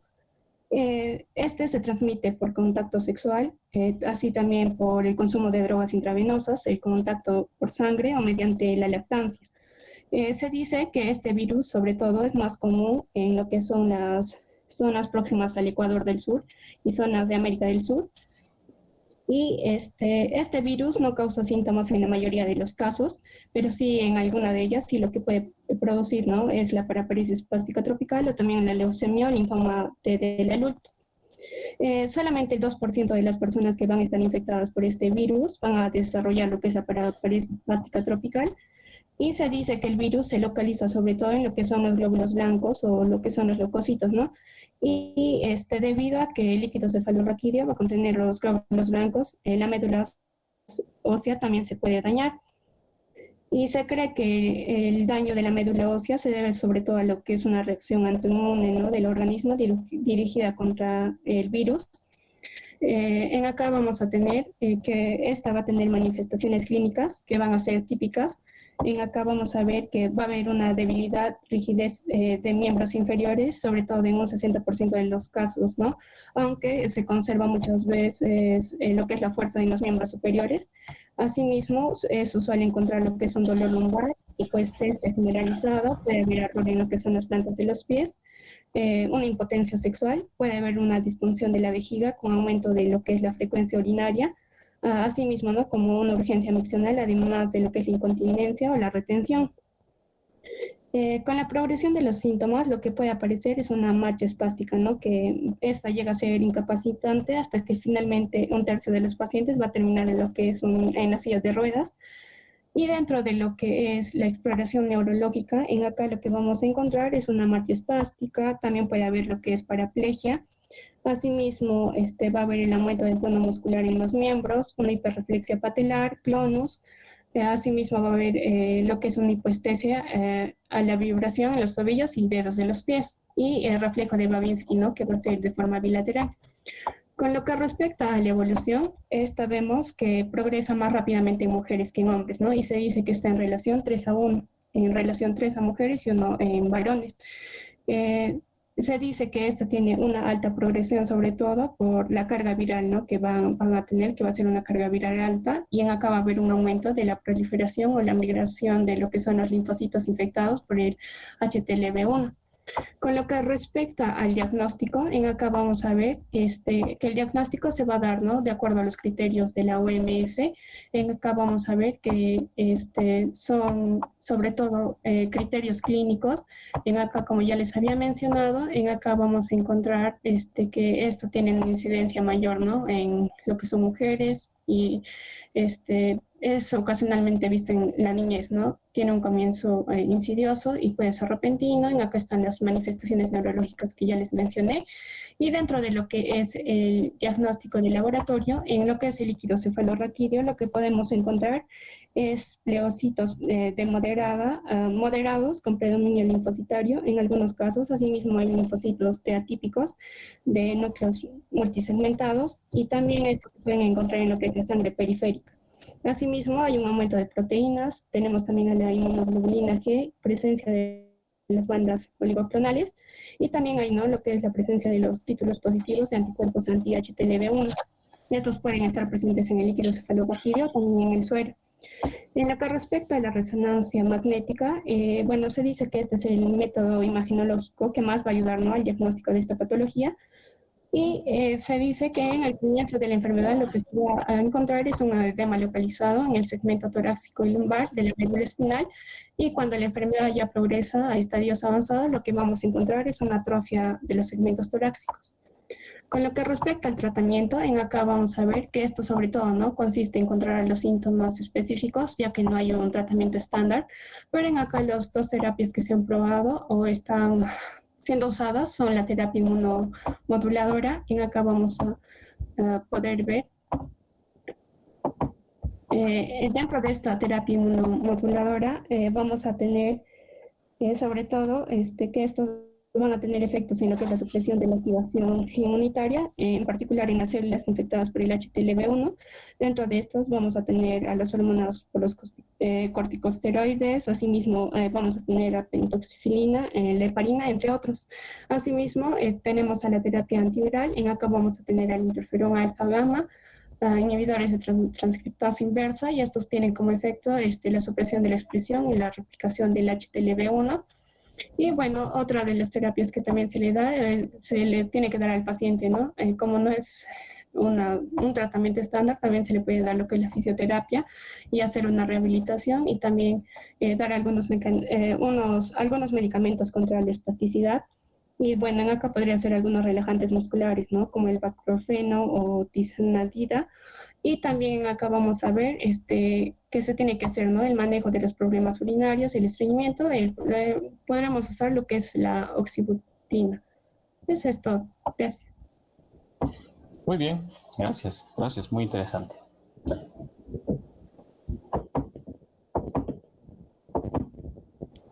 Marisol, ¿verdad? Sí, doctor. Gracias, ahora permítanme, por favor. Lo vamos a hacer rapidón. ¿Qué fue?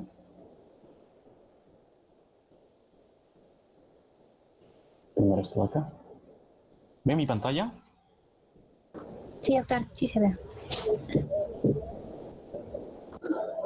Muy bien, vamos a hacerlo. Bueno, vuestros compañeros ya han hablado bastante de esto y lo han hecho muy bien, pero nos interesa a ver un poco reforzar, ¿no?, las cosas. Enfermedades de motoneurona, en verdad, son muchas enfermedades, ¿no? Muchas enfermedades, ¿no? Incluso las que se presentan en la etapa infantil, ¿no? Que es el AMI tipo 1, que es el Wernicke-Hoffmann, el tipo 2, el tipo 3 de Kugelberg-Wilander, el tipo 4 del adulto, no sé, existen varias. Enfermedades que afectan solamente a la motoneurona, o sea, a la neurona motora, ¿no? Que se origina, que puede ser de la primera o la segunda motoneurona, ¿no?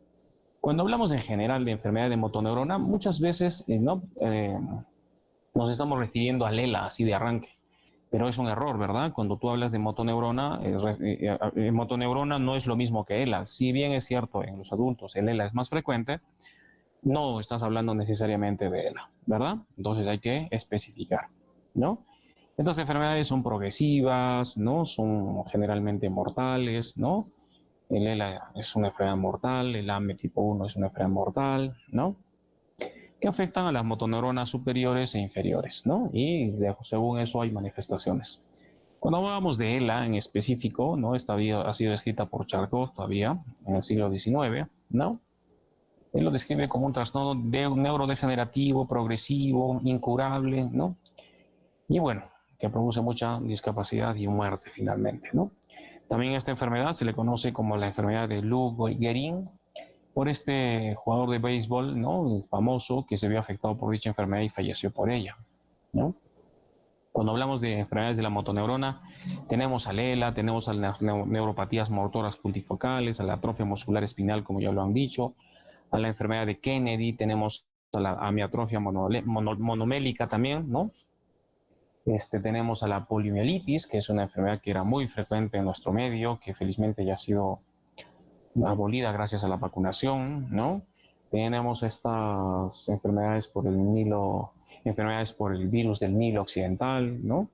Tenemos hay enfermedades paraneoplásicas también con compromiso motor. Y bueno, según el trastorno predominante de la motoneurona superior, ahí tenemos a la esclerosis lateral primaria, ¿no? Tenemos a la paraparesia espástica tropical, perdón, hereditaria también, ¿no? O también producida por el HTLV1, ¿no?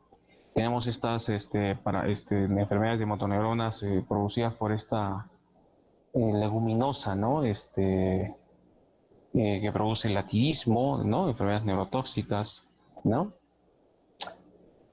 Tenemos a las que producen alteraciones de la motoneurona inferior, a la atrofia muscular progresiva, ¿no? A la atrofia muscular espinal, ¿no? Infantil, juvenil y del adulto, a las atrofias vulvaespinales, ¿no? La enfermedad de Kennedy, a la atrofia muscular espinal focal benigna, ¿no? Una enfermedad benigna, como su nombre dice, limitada generalmente a los miembros superiores, más frecuente en varones.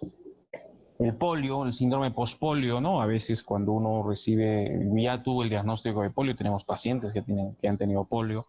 Esos pacientes, conforme pasan los años o hacen mucha actividad, terminan dañando mucho ejercicio, digamos, terminan dañando las motoneuronas y se produce algo parecido al polio, pero que no es polio, sino más bien es el empeoramiento de su misma enfermedad, ¿no? La muerte neuronal de las neuronas residuales. Hay neuropatías motoras hereditarias, ¿no? Y los que afectan a las dos, tanto la motoneurona superior e inferior, ahí está pues a la cabeza el ELA. El ELA es la enfermedad bandera de la motoneurona mixta, ¿no? Motora superior e inferior, ¿no? Pero también tenemos las familiares, que como ya les han dicho, representan 5 al 10%, como todas las enfermedades neurodegenerativas que van en ese rango, ¿no? Del 5 al 10%. Y estas variedades de la isla de Guam, que no se presenta ELA y Parkinson, ELA, Parkinson y demencia, ¿no? Una cosa así, ¿no? Que es una cosa de estas islas de Guam. Bueno, cuando hablamos de ELA, hay el ELA clásico, ¿no? Involucra a las dos motoneuronas, tanto la superior como la inferior, ¿no? Generalmente es esporádica, como ya lo han dicho, ¿no? Es esporádica, ¿no? Y empieza pues por debilidad, ¿no es cierto?, de una parte del cuerpo, generalmente los miembros inferiores, de manera más o menos asimétrica, que esto va evolucionando y comprometiendo, ¿no?, los miembros superiores también, de manera más o menos asimétrica, ¿no? Alguna vez nos topamos, yo recuerdo, con un paciente que vino con un pie caído, por ejemplo, ¿no? Pie caído, y lo que dijimos era que tenía pues una radiculopatía L5, ¿no? Y así fue el diagnóstico. Pero el paciente fue empeorando, ¿no? Ya el pie izquierdo, luego el pie derecho. ¿Y qué pasó? ¿No? Muchas veces en el diagnóstico de la enfermedad del EDELA, el tiempo ayuda mucho, ¿no? Y a veces cuando nos aventuramos a hacer diagnósticos muy precoces, nos chocamos contra la pared porque resulta que no era una enfermedad que estaba autolimitada, sino que iba a progresar, ¿no? Entonces el tiempo también ayuda. Los diagnósticos precoces a veces son difíciles por esto de que la manifestación primero solamente es en una de las extremidades y allí nadie hace el diagnóstico de ELA, ¿no? Para el diagnóstico de ELA, como ya han visto, necesitamos que por lo menos 3 segmentos estén afectados: el vulvar, el cervical, el dorsal, el lumbosacro, ¿no? 3 de ellos deben estar afectados para que yo pueda pensar en un ELA. Y conviviendo en ellos signos de primera y segunda neurona al mismo tiempo, ¿no? Esos pacientes terminan pues por la muerte, ¿no? Por una falla ventilatoria generalmente, ¿no? ¿No? Muchas veces de estos pacientes yo he visto, ¿no? Y aquí aprovecho para contarles, ¿no? Yo alguna vez recibí una llamada hace muchos años, cuando recién llegué al Cusco, ¿no? De Estados Unidos me llamaron y me dijeron, ¿sabe qué, doctor? Queremos hacer un estudio sobre el ELA, ¿no? Parece que estos alimentos que los cusqueños suelen comer, ¿no? Este yuyucha, no sé si ustedes han comido el yuyucha, que son pelotitas, algas, ¿no? Algas estas que las ponen en el Darwin, ¿no es cierto? El yuyucha, ¿no? Y a partir de ahora ya no coman, por si acaso. Contiene cianobacterias, y estas cianobacterias parece que son responsables de las enfermedades neurodegenerativas como el Parkinson, como el ELA. Pensamos que el ELA es producida por estas cianobacterias y queremos hacer un estudio. Para eso quiero que ustedes nos envíen el pelo, el cabello de estos pacientes con ELA. Entonces, yo había llegado recién al Cusco y dije, bueno, no parecen. Yo ya tengo algunos meses por acá y no veo muchos ELAs. De hecho, no he visto ni uno. No sé la verdad si es cierto o no, pero ahora leyendo los artículos, como no hay pues como una causa las cianobacterias, ¿no? Supongo que esos estudios lo habrán completado, ¿no? Pero sin mi ayuda, obviamente. Y bueno, pero les comunico que las cianobacterias que están en el yuyucha no debieran ser comidas. Pero me pasó algo curioso, ¿no? Yo he tenido un paciente con enfermedad de Parkinson, ¿no? Este señor tenía unos 60 y tantos años, ¿no? Y era traída por su esposa, ¿no? De la misma edad, ¿no? Más joven se veía la señora. Ambos venían, el paciente con Parkinson progresó, recuerdo todavía la señora trayendo a su esposo, ¿no? Ya en silla de ruedas, y ella caminando, y ella un buen día, cuando ya, terminó la consulta, me dice, doctor, ¿sabe qué? Yo estoy teniendo algunos problemas, estoy perdiendo, parece ser, la fuerza en mis piernas, en mi pierna derecha, y bueno, no sé qué es lo que me pasa, ¿no? Entonces, bueno, yo la examino a la señora, porque ya prácticamente era una conocida de nosotros, tanto la veíamos, ¿no? Que venía con su esposo, y la examino y lo que yo encuentro es una hiperreflexia generalizada, una monoparesia del miembro inferior izquierdo y Babinski. Una locura, ¿no?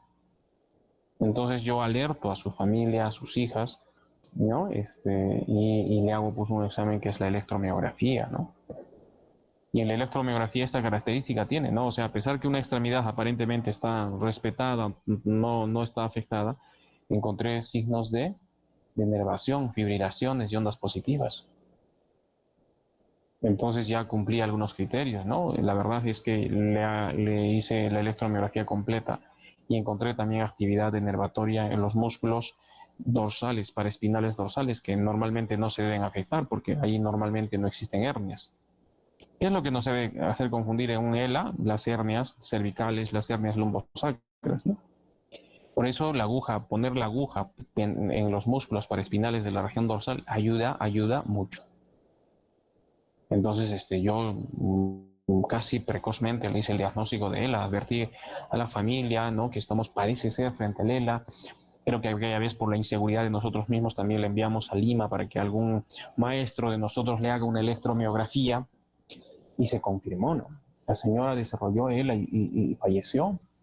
¿no? Con una insuficiencia respiratoria, parece que ella se atragantó incluso con la comida porque ellos tienen dificultades para deglutir y se murió la señora antes incluso de su esposo. Entonces ahí me viene a la cabeza, ¿no? Lo que les acabo de comentar, ¿no? O sea, las cianobacterias tendrían algo que ver. Estos dos esposos habrían sido sometidos a un mismo patógeno que desencadenó en uno la enfermedad de Parkinson y en ella la esclerosis lateral amiotrófica. Hay mucho que pensar, ¿verdad? Mucha coincidencia. Bueno, tenemos otra patología que solamente se limita, ¿no es cierto?, a la motoneurona inferior y se llama la atrofia muscular progresiva, que es una enfermedad más o menos asimétrica, ¿no?, que empieza generalmente, ¿no?, en los miembros inferiores, ¿no?, pero es más o menos asimétrica, y otra que es más o menos simétrica, que le dicen el síndrome del hombre en barril, ¿no?, que afecta especialmente de manera simétrica los miembros inferiores, ¿no? Estos patrones de motoneurona inferior, la atrofia muscular progresiva, puede ser el inicio, ¿no?, aunque prolongado, de la misma esclerosis lateral miotrófica. Muchos de estos pacientes pueden migrar, ¿no es cierto?, a una verdadera ELA, ¿no? Pueden migrar a una verdadera ELA, ¿no? Por eso que, claro, el diagnóstico, el tiempo nos tiene que decir, ¿no? Yo ahora solamente estoy encontrando síntomas de segunda neurona, pero vamos a ver cómo nos va con el tiempo. O al revés, podemos tener una esclerosis lateral primaria, en este caso solamente afecta a las motoneuronas superiores o a la primera neurona, ¿no? Entonces esta es la esclerosis lateral primaria. También hemos visto, igual, ¿no?, que la anterior,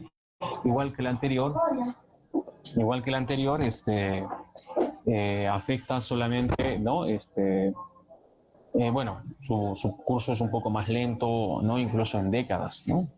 Pero muchos de estos pacientes también terminan desarrollando ELA verdadero, ¿no?, durante su evolución. O tenemos esto que se llama la parálisis vulvar progresiva, ¿no? Pacientes que debutan con síntomas de primera o segunda motoneurona vulvar, ¿no? Y que finalmente progresan también a verdaderos ELAs, ¿no?, con compromiso de otros segmentos también, ¿no? Desarrollarán cintas vulvares, como por ejemplo disfagia, disfonía, ¿no? ¿Se acuerdan de mi paciente con ELA que no fue ELA y que tenía una voz disfónica? Por eso es que pensamos que tenía ELA, ¿no? Y el ELA familiar, que como les digo, representa solamente entre el 5 al 10%, ¿no? Existen estos pacientes que tienen una expresión generalmente mucho más precoz que las ELAs esporádicas, ¿no? Bueno, entonces ya un poco hemos entendido, la supervivencia de estos pacientes es muy corta, 3 años, pero hay pacientes, depende, ¿no? Stephen Hawking, cómo ha vivido tantos años con ELA. Y depende mucho también de la economía del paciente, ¿no? Porque claro, estos pacientes van a desarrollar una cuadriparesia, se van a postrar, van a tener dificultades para deglutir, no van a deglutir, entonces una sonda de gastrostomía, una gastrostomía, ¿no es cierto?, puede ayudar en su alimentación, ese problema está solucionado.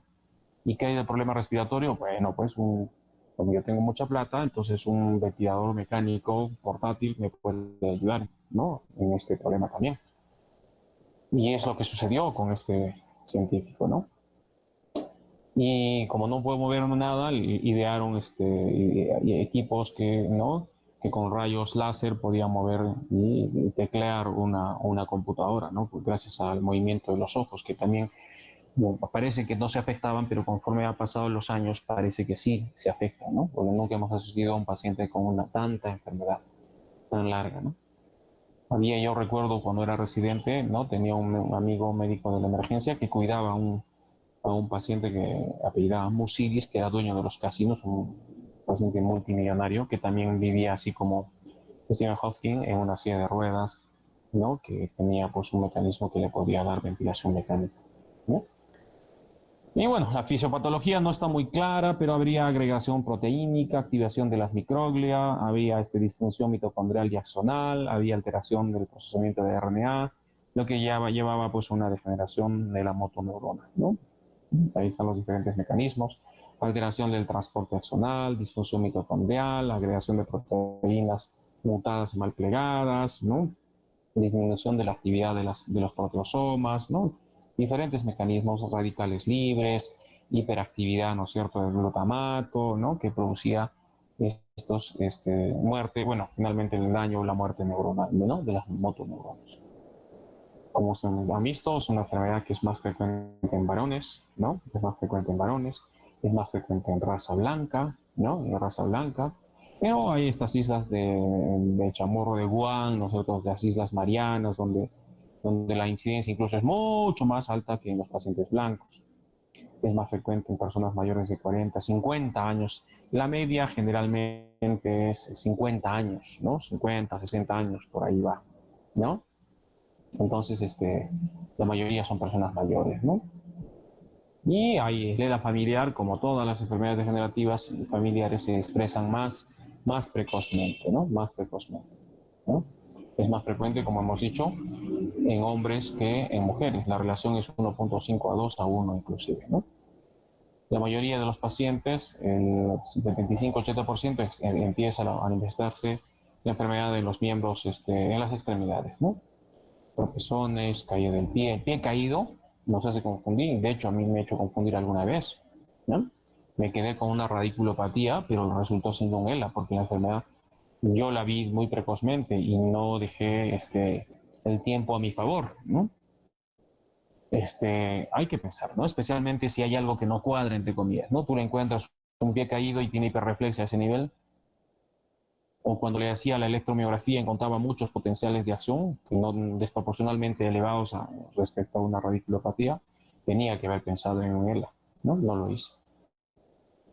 O de los miembros superiores, también disminución de la destreza de los dedos, los calambres, la rigidez, la debilidad, la atrofia de los músculos, ¿no? La famosa mano de Aran Duchen, que lo vamos a ver en la última lámina. O los pacientes que debutan con problemas vulvares, estos son los que evolucionan más rápidamente, ¿no? Con disfonía, ¿no? Disfagia, ¿no? ¿Sí? Las dificultades cognitivas son raras, ¿no? Son raras, una demencia, ¿no? Hay, sin embargo, las demencias, los complejos demencia en la Parkinson, ¿no? De las Islas de Guam existen, no son absolutamente imposibles, pero no, en general no hay, ¿no? Pero sí existen otras manifestaciones emocionales, como por ejemplo la risa y el llanto inmotivado. Esto es lo que se llama el síndrome pseudovulvar, ¿no? La depresión, ¿no? Alteración de las funciones ejecutivas, ¿no? Comportamiento social alterado, ¿no? No son manifestaciones muy importantes, pero se pueden ver. Cuando la enfermedad ya ha avanzado, ya hasta, como dicen los maestros, ¿no? Hasta el portero, sin desmerecer a los porteros, ya hacen el diagnóstico, ¿no? La atrofia muscular, ¿no? Es más evidente, la espasticidad es más evidente, ¿no? El Babinski, ¿no? El Hoffman, ¿no? Incluso puede uno apreciar la atrofia, ¿no? De los músculos, y las fasciculaciones son visualmente claras. Puede haber incluso la atrofia de la lengua, ¿no? Puede haber, ¿no? Uno le hace abrir la boquita, aunque mantener la lengua quieta es un poco difícil, por eso que yo no me atrevo a hacer el diagnóstico de fasciculaciones linguales cuando tengo un paciente con ELA, ¿no? Tengo que ponerle la aguja en la lengua, la aguja de la electromiografía se pone en la lengua y se pueden ver las fasciculaciones, la denervación, ¿no? Cuando hay un compromiso vulvar, la voz nasal, la hipernasalidad, dificultades para deglutir, ¿no? El babeo, ¿no? Aquí un resumen, ¿no? Un resumen de los signos de primera y segunda neurona en los pacientes con ELA. Y aquí están los 4 segmentos, 3 de los cuales tienen que estar afectados para decir que mi ELA es definitivo. Vulvar, ¿no? El paciente tiene dificultad para deglutir, ¿no? Tiene disfonía, los músculos del macetero están tomados, ¿no? La aguja me ha ayudado en eso. Cervicales, ahí los miembros superiores, ¿no? Las atrofias generalmente, ¿no? La mano de Aran Duchen, las fasciculaciones, pero al mismo tiempo ahí mismo el Hoffman, ahí mismo en esa misma extremidad, la hiperreflexia, los segmentos lombosacros, ¿no? También, ¿no? También. Y aquí están las manifestaciones, ¿no? De forma gráfica. El diagnóstico a veces es difícil, como les he dicho, lleva a confusiones muchas veces, y entonces es importante la observación de estos pacientes. Para eso existen criterios, ¿no? Los criterios del Escorial, ¿no? Que Escorial es una ciudad en España, por si acaso. Signos clínicos neurofisiológicos y neuropatológicos de enfermedad de motoneurona inferior con motoneurona superior, y que éstas estén progresando. la ausencia de otras patologías que puedan explicar mejor esta enfermedad. Por ejemplo, como les había dicho, ¿no? Este de nuestro paciente, el caso clínico, con una estenosis espinal cervical que estaba produciendo síntomas de segunda neurona en los miembros superiores y mi primera neurona en miembros inferiores, ¿no? Una resonancia cervical hizo el diagnóstico, ¿no? ELA clínicamente definida, ¿no? Signos clínicos de motoneurona inferior y superior en al menos 3 regiones, ¿no? En menos 3 regiones, ¿no? Ahí está el algoritmo de cómo puede actuar. El electrodiagnóstico, ¿no? El estudio de velocidad de conducción nerviosa y especialmente el estudio de electromiografía, o sea, con aguja, son de mucha importancia en el diagnóstico del ELA, de las enfermedades de motoneurona. Pero el estudio electrofisiológico, ¿qué cosa estudia? La segunda motoneurona. Mi primera motoneurona, yo no voy a ver nada con los estudios de electrodiagnóstico, porque el electrodiagnóstico, no se olviden, y eso tiene que estar bien anotadito, solamente sirve para el estudio de segunda neurona. Segunda neurona, ¿no? Y la primera neurona, ¿cómo la diagnostico? Clínicamente, ahí está Hoffman, ahí está y la hiperreflexia, ahí está el clonus, ahí está el Babinski, todo eso me dice, ¿no? Que tiene primera neurona. Y la segunda neurona, también clínicamente lo puedo ver, pero con el apoyo también de esto, de la neurofisiología, ¿no? Los estudios de conducción nerviosa en general son normales, en general, ¿no?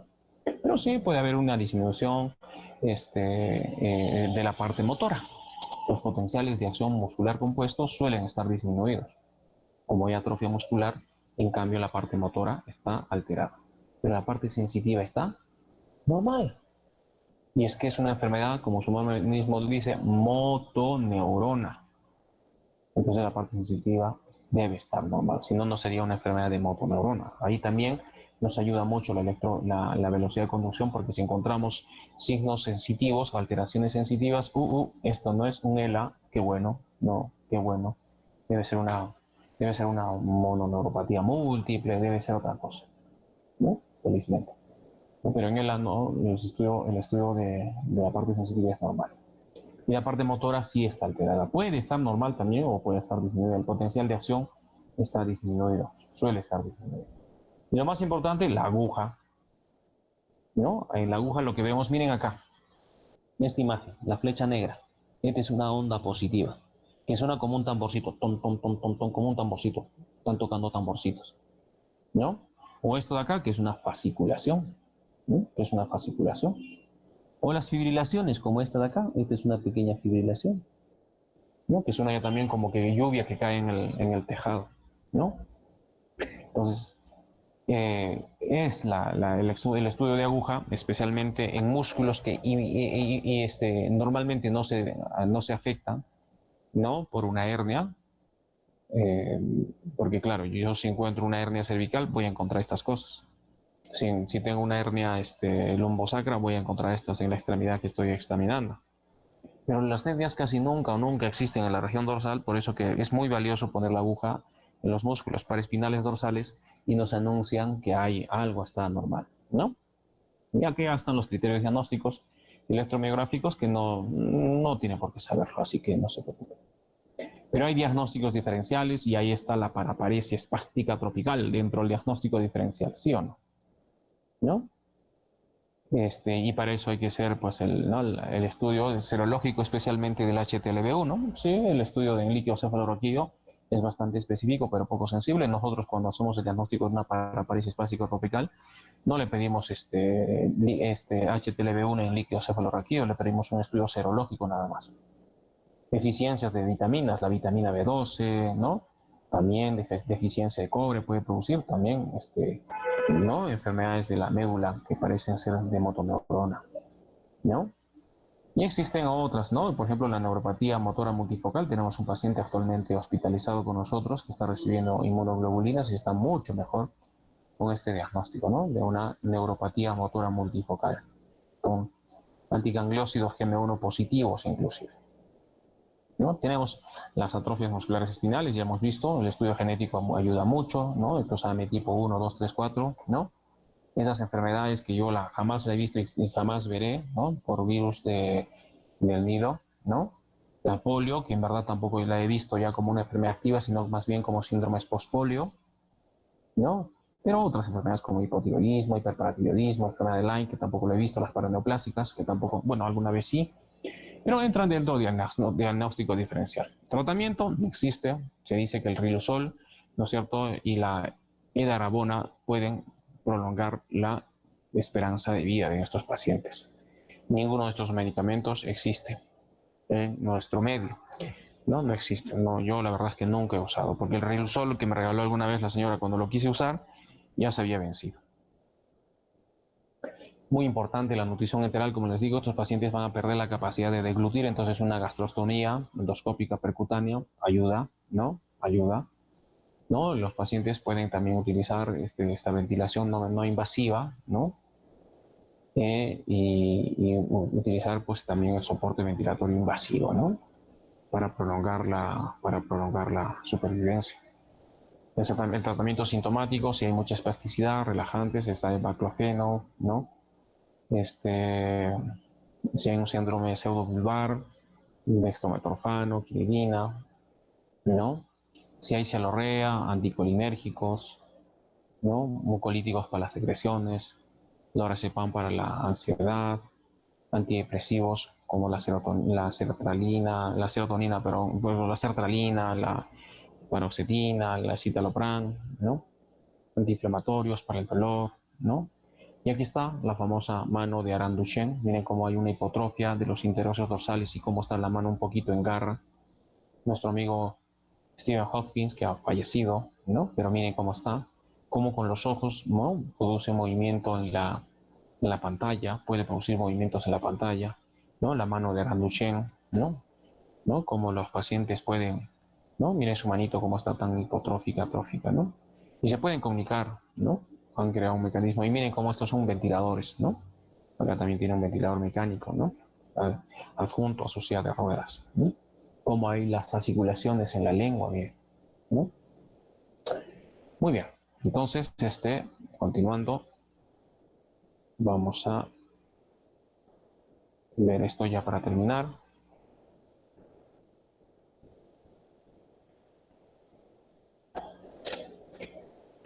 La mielopatía por HTLV1, que lo han hecho muy bien vuestras compañeras, hablando, ¿no? Es producida por este virus, ¿no? Del HTLV1, ¿no? Que es el virus linfotrófico T humano, tipo 1, existe el tipo 2 también, ¿no? Este virus, ¿no? Es un retrovirus, ¿no? Se dice que existe de 10 a 20 millones de personas infectadas en todo el mundo, ¿no? En estos estudios de seroprevalenncia, pero este virus produce enfermedad solo en el 5%, ¿no? En el 2% puede producir la paraparesia espástica tropical, pero también es responsable, ¿no? De la leucemia o linfoma de células T en adultas, ¿no? Las dos enfermedades son las más importantes, pero hay otras también. Dermatitis, uveitis, ¿no es cierto? Vamos a ver más luego, las hemos mencionado. Entonces la mielopatía por HTLV1 asociada a HTLV1 también se conoce como, con el nombre de paraparesia espástica tropical, ¿no? Paraparesia espástica tropical, ¿no? Entonces, ahí este cuadro es interesante, la FTUD, ¿no? Las enfermedades asociadas a HTLV1, no solamente, ¿no? Las más importantes, estas leucemias, linfoma, sino también la paraparesia espástica tropical, pero también tenemos otras enfermedades, ¿no? Por ejemplo, lo que le decía, las dermatitis infecciosas, ¿no? Esto era muy interesante, ¿no? Hacer estos diagnósticos en pacientes que son portadores de paraparesia espástica tropical. En algunos nos hemos topado con lesiones estafilodermias, especialmente en las regiones preepidiales, ¿no? Importante porque de alguna forma este virus también produce inmunodepresión, no tanto como el HIV, pero también produce inmunodepresión. Hay pacientes con uveitis, artropatía, síndrome de Sjögren, síndrome de Raynaud, polimiositis, ¿no? Alveolitis pulmonar, ¿no? También puede producir esas enfermedades. Cuando hablamos de la paraparesia espástica tropical, ya esta se había descrito en 1956, en las Islas del Caribe, ¿no? Pero formalmente fueron asociadas al HTL1 ya a partir de 1985, ¿no? En Japón, por esos años también se describía una mielopatía asociada, pero al final se dijo que era la misma enfermedad y producida por el mismo virus. Como ya lo han dicho, es más frecuente en mujeres, en hombres, ¿no? En el caso de HTLV1 afecta solamente al 2% de los portadores de HTLV1, ¿no? 2% de los pacientes con HTLV1 van a desarrollar la enfermedad, ¿no? Y los inicios van desde 4 meses hasta 30 años, ¿no? O sea, cuando uno adquiere la enfermedad puede desarrollar muy precozmente o muy tardíamente, ¿no? En general, los 4 años, 3 a 4 años, ¿no? Después de la infección. Este es un estudio de análisis prospectivo de cortes, ¿no? De mielopatía por HTLV1. Se encontró que el 3.7% había desarrollado mielopatía por HTLV1, ¿no? Y mielopatía por HTLV2, 1%, ¿no? La mielopatía por HTLV2 es rara, ¿no? Nuestros estudios, ¿no?, inmunológicos que hacemos en nuestro hospital involucran tanto HTLV1 como B2, ¿no? No tenemos un estudio específico en nuestro hospital, a menos que nos hagan solamente el diagnóstico del HTLV1 por si acaso. Pero como la HTLV2 es rara, pues asumimos que es por HTLV1, ¿no? Bueno, la transmisión, como ya lo he mencionado también, ¿no?, es por vía materna. De hecho, es la más frecuente, por la leche de la mamá, ¿no? Vía sexual, es más frecuente de hombre a mujer, ¿no? Por la vía sanguínea, ahí por transfusiones sanguíneas, agujas contaminadas, ¿no? Incluso trasplantes de órganos también, ¿no? ¿No? ¿Y cómo se caracteriza una enfermedad? Es una enfermedad lentamente insidiosa, progresiva, caracterizada por espasticidad de los miembros inferiores, de más o menos simétrica, asociada a debilidad. Lo que yo he notado es que más que debilidad hay espasticidad. Ahí está, como les había mencionado ya, la marcha en tijera. Los pacientes empiezan a caminar con las rodillas chocándose una con la otra, y no y una marcha en tijera, ¿no? Espástica, ¿no? Es interesante ver a estos pacientes cómo caminan, ¿no? Ojalá que en algún momento podamos ver esta paraparesia espástica, ¿no? Los pacientes caminan como que se entrecruzan una pierna con la otra, ¿no? Por eso que tienen con mucha frecuencia caídas, ¿no? Estos pacientes tienen hiperreflexia generalizada. Incluso, miren, los miembros superiores no están afectados, ¿no? Como habíamos dicho, se afecta en 15%, más o menos, ¿no? Pero aún así tienen hiperreflexia en los miembros superiores. ¿Qué les parece? Tienen Hoffman. El Hoffman es un equivalente del Babinski, pero en los miembros superiores, ¿verdad? Y bueno, como hay una espasticidad una hiperreflexia tan intensa, incluso puede haber clonus, ¿no?, de rótula o de tobillo, ¿no? Y las respuestas son plantares. El reflejo cutáneo plantar es extensor o Babinski, ¿no? Generalmente bilateral, ¿no?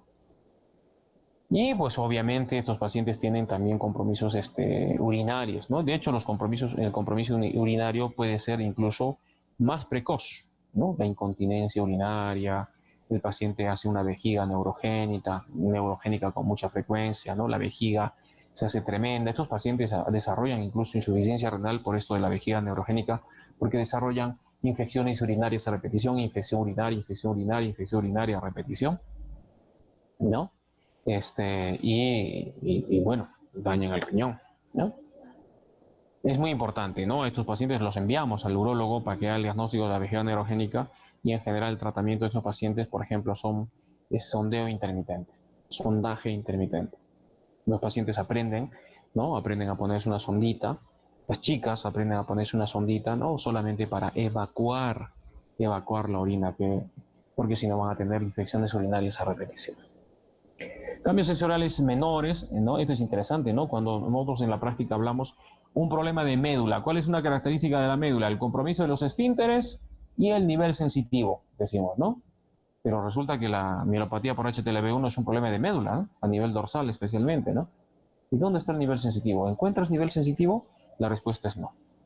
Casi nunca encontramos un nivel sensitivo. ¿Por qué? Porque es una enfermedad especialmente de la motoneurona. Las fibras que están más afectadas son las fibras laterales, ¿no? Las fibras que discurren por el cordón lateral de la médula, ¿no? También se afectan las fibras espinocerebelosas, ¿no? Las fibras proprioceptivas un poquitín, ¿no? por ahí que la sensibilidad profunda, especialmente la palestesia, está también disminuida y afectada, ¿no? Pero en general, en estos pacientes que, como digo, es un problema de médula, no encontramos un nivel sensitivo, claro, ¿no? Sí existen cambios sensoriales, especialmente distales, ¿no? Y claro, también desarrollan dolores neuropáticos, el doctor me arde, me quema las piernas, ¿no? Especialmente las noches, claro, también pueden tener este famoso dolor neuropático. Estas mioclonías, ¿no? La pierna se me sacude solita, los clonus, ¿no? Producto también de la espasticidad. Bueno, la función cognitiva en general no está afectada, ¿no? En general no está afectada. El diagnóstico, para eso existen los criterios de la OMS de 1989, ¿no? Es muy importante, ahora vamos a ver, ¿no? Y las pruebas de laboratorio, hay que demostrar, pues, ¿no es cierto?, el HTLV1, ¿no? Y este cuadro está para ver los criterios, ¿no? ¿No? Para el diagnóstico de la de la mielopatía por HTLV1, ¿no? Como hemos dicho, adultos, más frecuente en chicas, el ataque generalmente insidioso, pero no por eso hay formas agudas también, pero es rarísimo, pero el ataque en general es insidioso y progresivo. Por eso que nuestra paciente nos hizo dudar, ¿no? O sea, 10 años con enfermedad y decir ELA, bien difícil, ¿no? El ELA, como ya habíamos dicho, en promedio viven 3 años, ¿no? En promedio, ¿no? Pero también pueden vivir mucho más. Pero ya llamaba la atención ese dato, ¿no? Ese dato. Son, bueno, se caracterizan por paraparesias espásticas, crónicas, lentamente progresivas, y a veces hay una especie donde los síntomas se parece que dejan de progresar, ¿no? También he visto esos pacientes, ¿no? Yo asumí que era por el tratamiento que le habíamos dado, pero no, y luego siguen progresando, ¿no? Los pacientes van a terminar en silla de ruedas, ¿no? Por supuesto. La debilidad es en los miembros inferiores, rara vez en los miembros superiores, ¿no? Los disturbios de la vejiga son muy frecuentes, incluso son muy precoces, como habíamos dicho. Los síntomas sensitivos en general son pobres, ¿no? Son pobres, ¿no? Sí hay los dolores de la región lumbar, de la región dorsal, ¿no? Sí la sensibilidad palestésica está disminuida, sí hay hiperreflexia, ¿no? Incluso en las 4 extremidades, con Babinski bilateral, con Hoffman inclusive, y el Trommer, que es un signo parecido, que nunca lo he hecho, parecido al Hoffman también, ¿no? Pacientes, bueno, han desarrollado también síntomas de motoneurona inferior, ¿no? Obviamente, ¿no? Muy raro, ¿no? Muy raro, muy raro. Lo que a veces desarrollan también son síntomas cerebelosos, como ataxias, atrofias ópticas, nistagmus, compromiso de nervios craneales, pero como hemos dicho, eso es muy raro, muy raro. No hay que pensar en una paraparesis espástica tropical cuando veo yo síntomas cerebelosos. Esto ya lo dejamos al neurólogo que se las arregle. Yo les confieso que nunca lo he visto, ¿no? Y si lo he visto, se me ha pasado por delante porque no lo he reconocido. Pueden desarrollar, como hemos visto, otras enfermedades por HTLV1 como polimiositis, neuropatías periféricas, poliradiculitis, enfermedades infecciosas, perdón, enfermedades sistémicas como la alveolitis pulmonar, el síndrome de Sjögren, ¿no? Y bueno, el laboratorio que es muy importante, ¿no? Las imágenes, muchas veces las imágenes son normales. Otras veces las imágenes casi nunca hemos asistido a una mielopatía por HTLV1 aguda, así que lo que vemos generalmente es atrofia de la médula, especialmente la médula dorsal está atrófica, está delgadita. El ictiocefalorraquídeo sí puede haber pilocitosis de predominio linfocítico, ¿no es cierto? Sí, es verdad. No hacemos punciones lumbares cuando hacemos el diagnóstico, no tampoco tomamos el HTLV1, ¿no es cierto?, del ictiocefalorraquídeo, es suficiente el diagnóstico serológico, por si acaso, ¿no? En los estudios neurofisiológicos, ¿no? Estos potenciales somatosensoriales podemos hacer y vemos una disfunción de la columna posterior de la médula espinal. A veces hay una neuropatía periférica, pero en general la mielopatía por HTLV1 no se hace con un diagnóstico con neurofisiología, con electromiografía y velocidad por si acaso. Es un diagnóstico clínico y laboratorial, ¿no? El manejo, no hay manejo, ¿no? Hay un tratamiento sintomático para la espasticidad, el baclofeno, para el dolor neuropático, la pregabalina, la gabapentina, la carbamazepina. Los corticoides parece que sí ayudan, ¿no? Parece que ayudan porque al final parece que esta enfermedad es producto, ¿no es cierto?, del proceso inflamatorio que desencadena estos virus, al igual que el coronavirus, por si acaso, ¿no? Y los anticuerpos monoclonales parece que tienen algún beneficio en estos pacientes, ¿no? Algún beneficio en estos pacientes, ¿no? El danazol, el interferón beta 1A también parece que ayuda, ¿no? La terapia antiviral, yo he visto, ¿no? Que algunos pacientes como que se ha detenido la enfermedad. Y no sé por la misma enfermedad, la evolución misma de la enfermedad, o porque realmente los antivirales que se usan para el HIV, perdón, también, ¿no? Se usan. El pronóstico, terminan los pacientes irremediablemente en una silla de ruedas, ¿no? Y bueno, ahí queda, ¿no? Ahí queda, ¿no? Pero muchos de los pacientes tienen síndromes ansiosos, depresivos, una cosa lleva a la otra, ¿no? En general, el pronóstico funcional es malo porque los pacientes quedan postrados en una silla de ruedas, ¿no?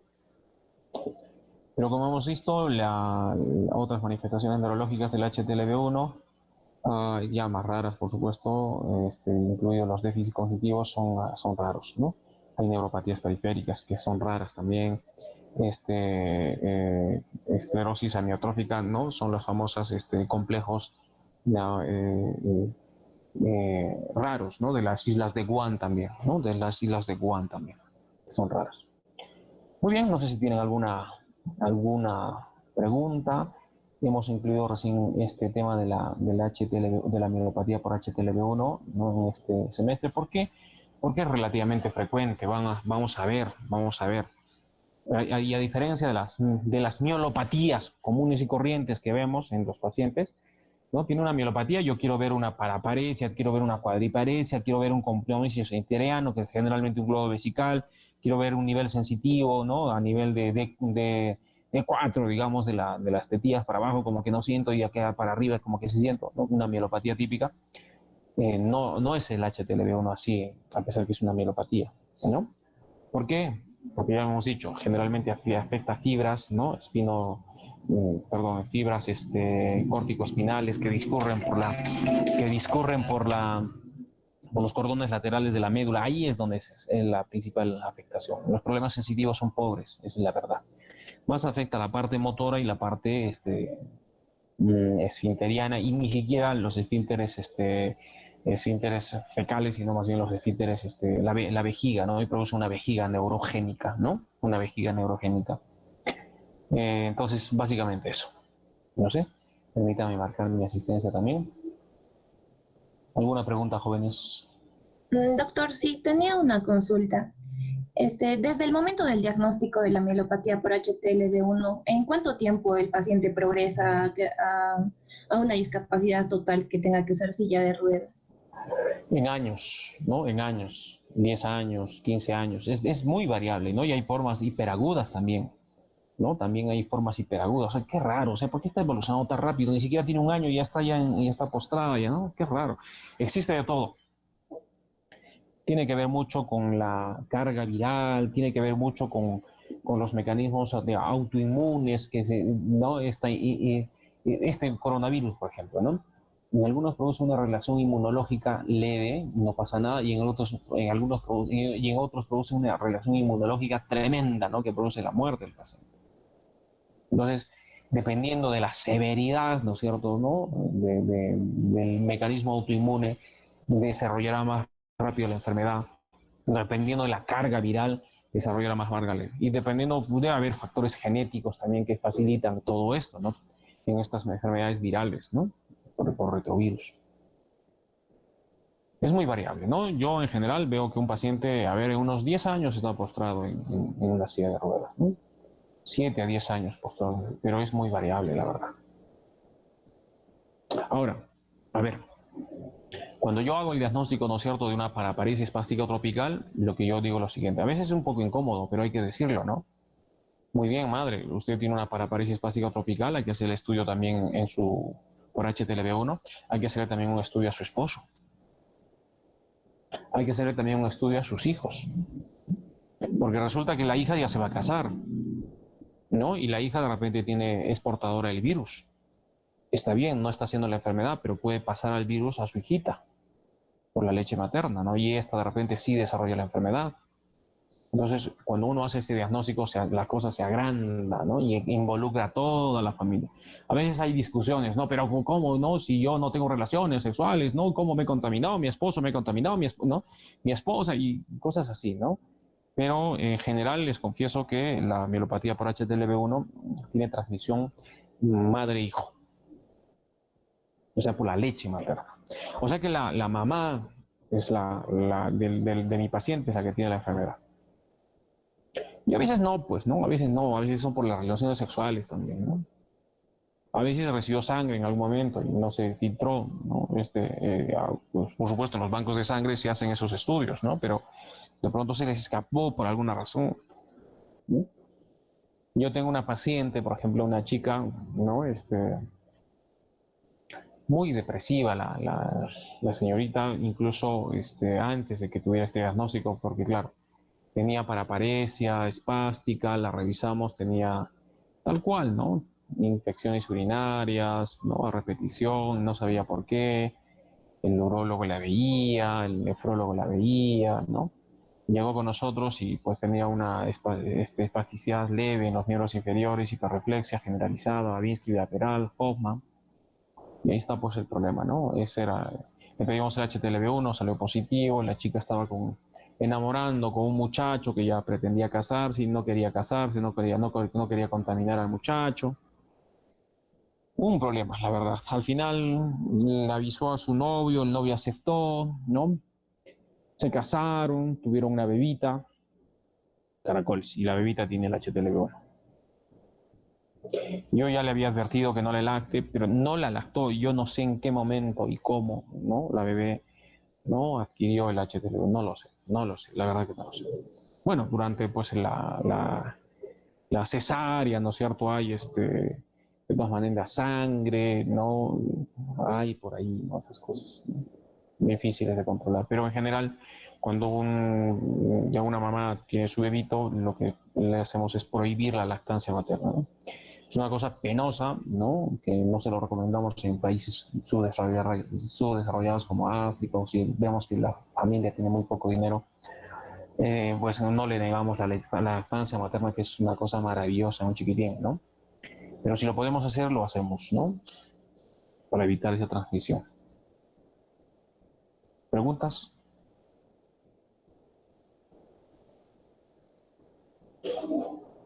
Muy bien, jóvenes. Creo que hemos terminado. Entonces, nada, sigan preparando, por favor, preparándose como lo hemos hecho hasta ahora. Eso nos ayuda mucho, ¿no? A entender mejor de lo que estamos hablando, ¿no? Ustedes ya vienen preparados, ya vienen con más preguntas, ¿no? Ya vienen con la idea clara. Cuando yo era estudiante, hacíamos eso, ¿no? Y ya, ¿no? Ya sabíamos el tema, ¿no? Y ya habíamos leído el libro, ¿no? Antes era más libros, ¿no? Libros, ¿no?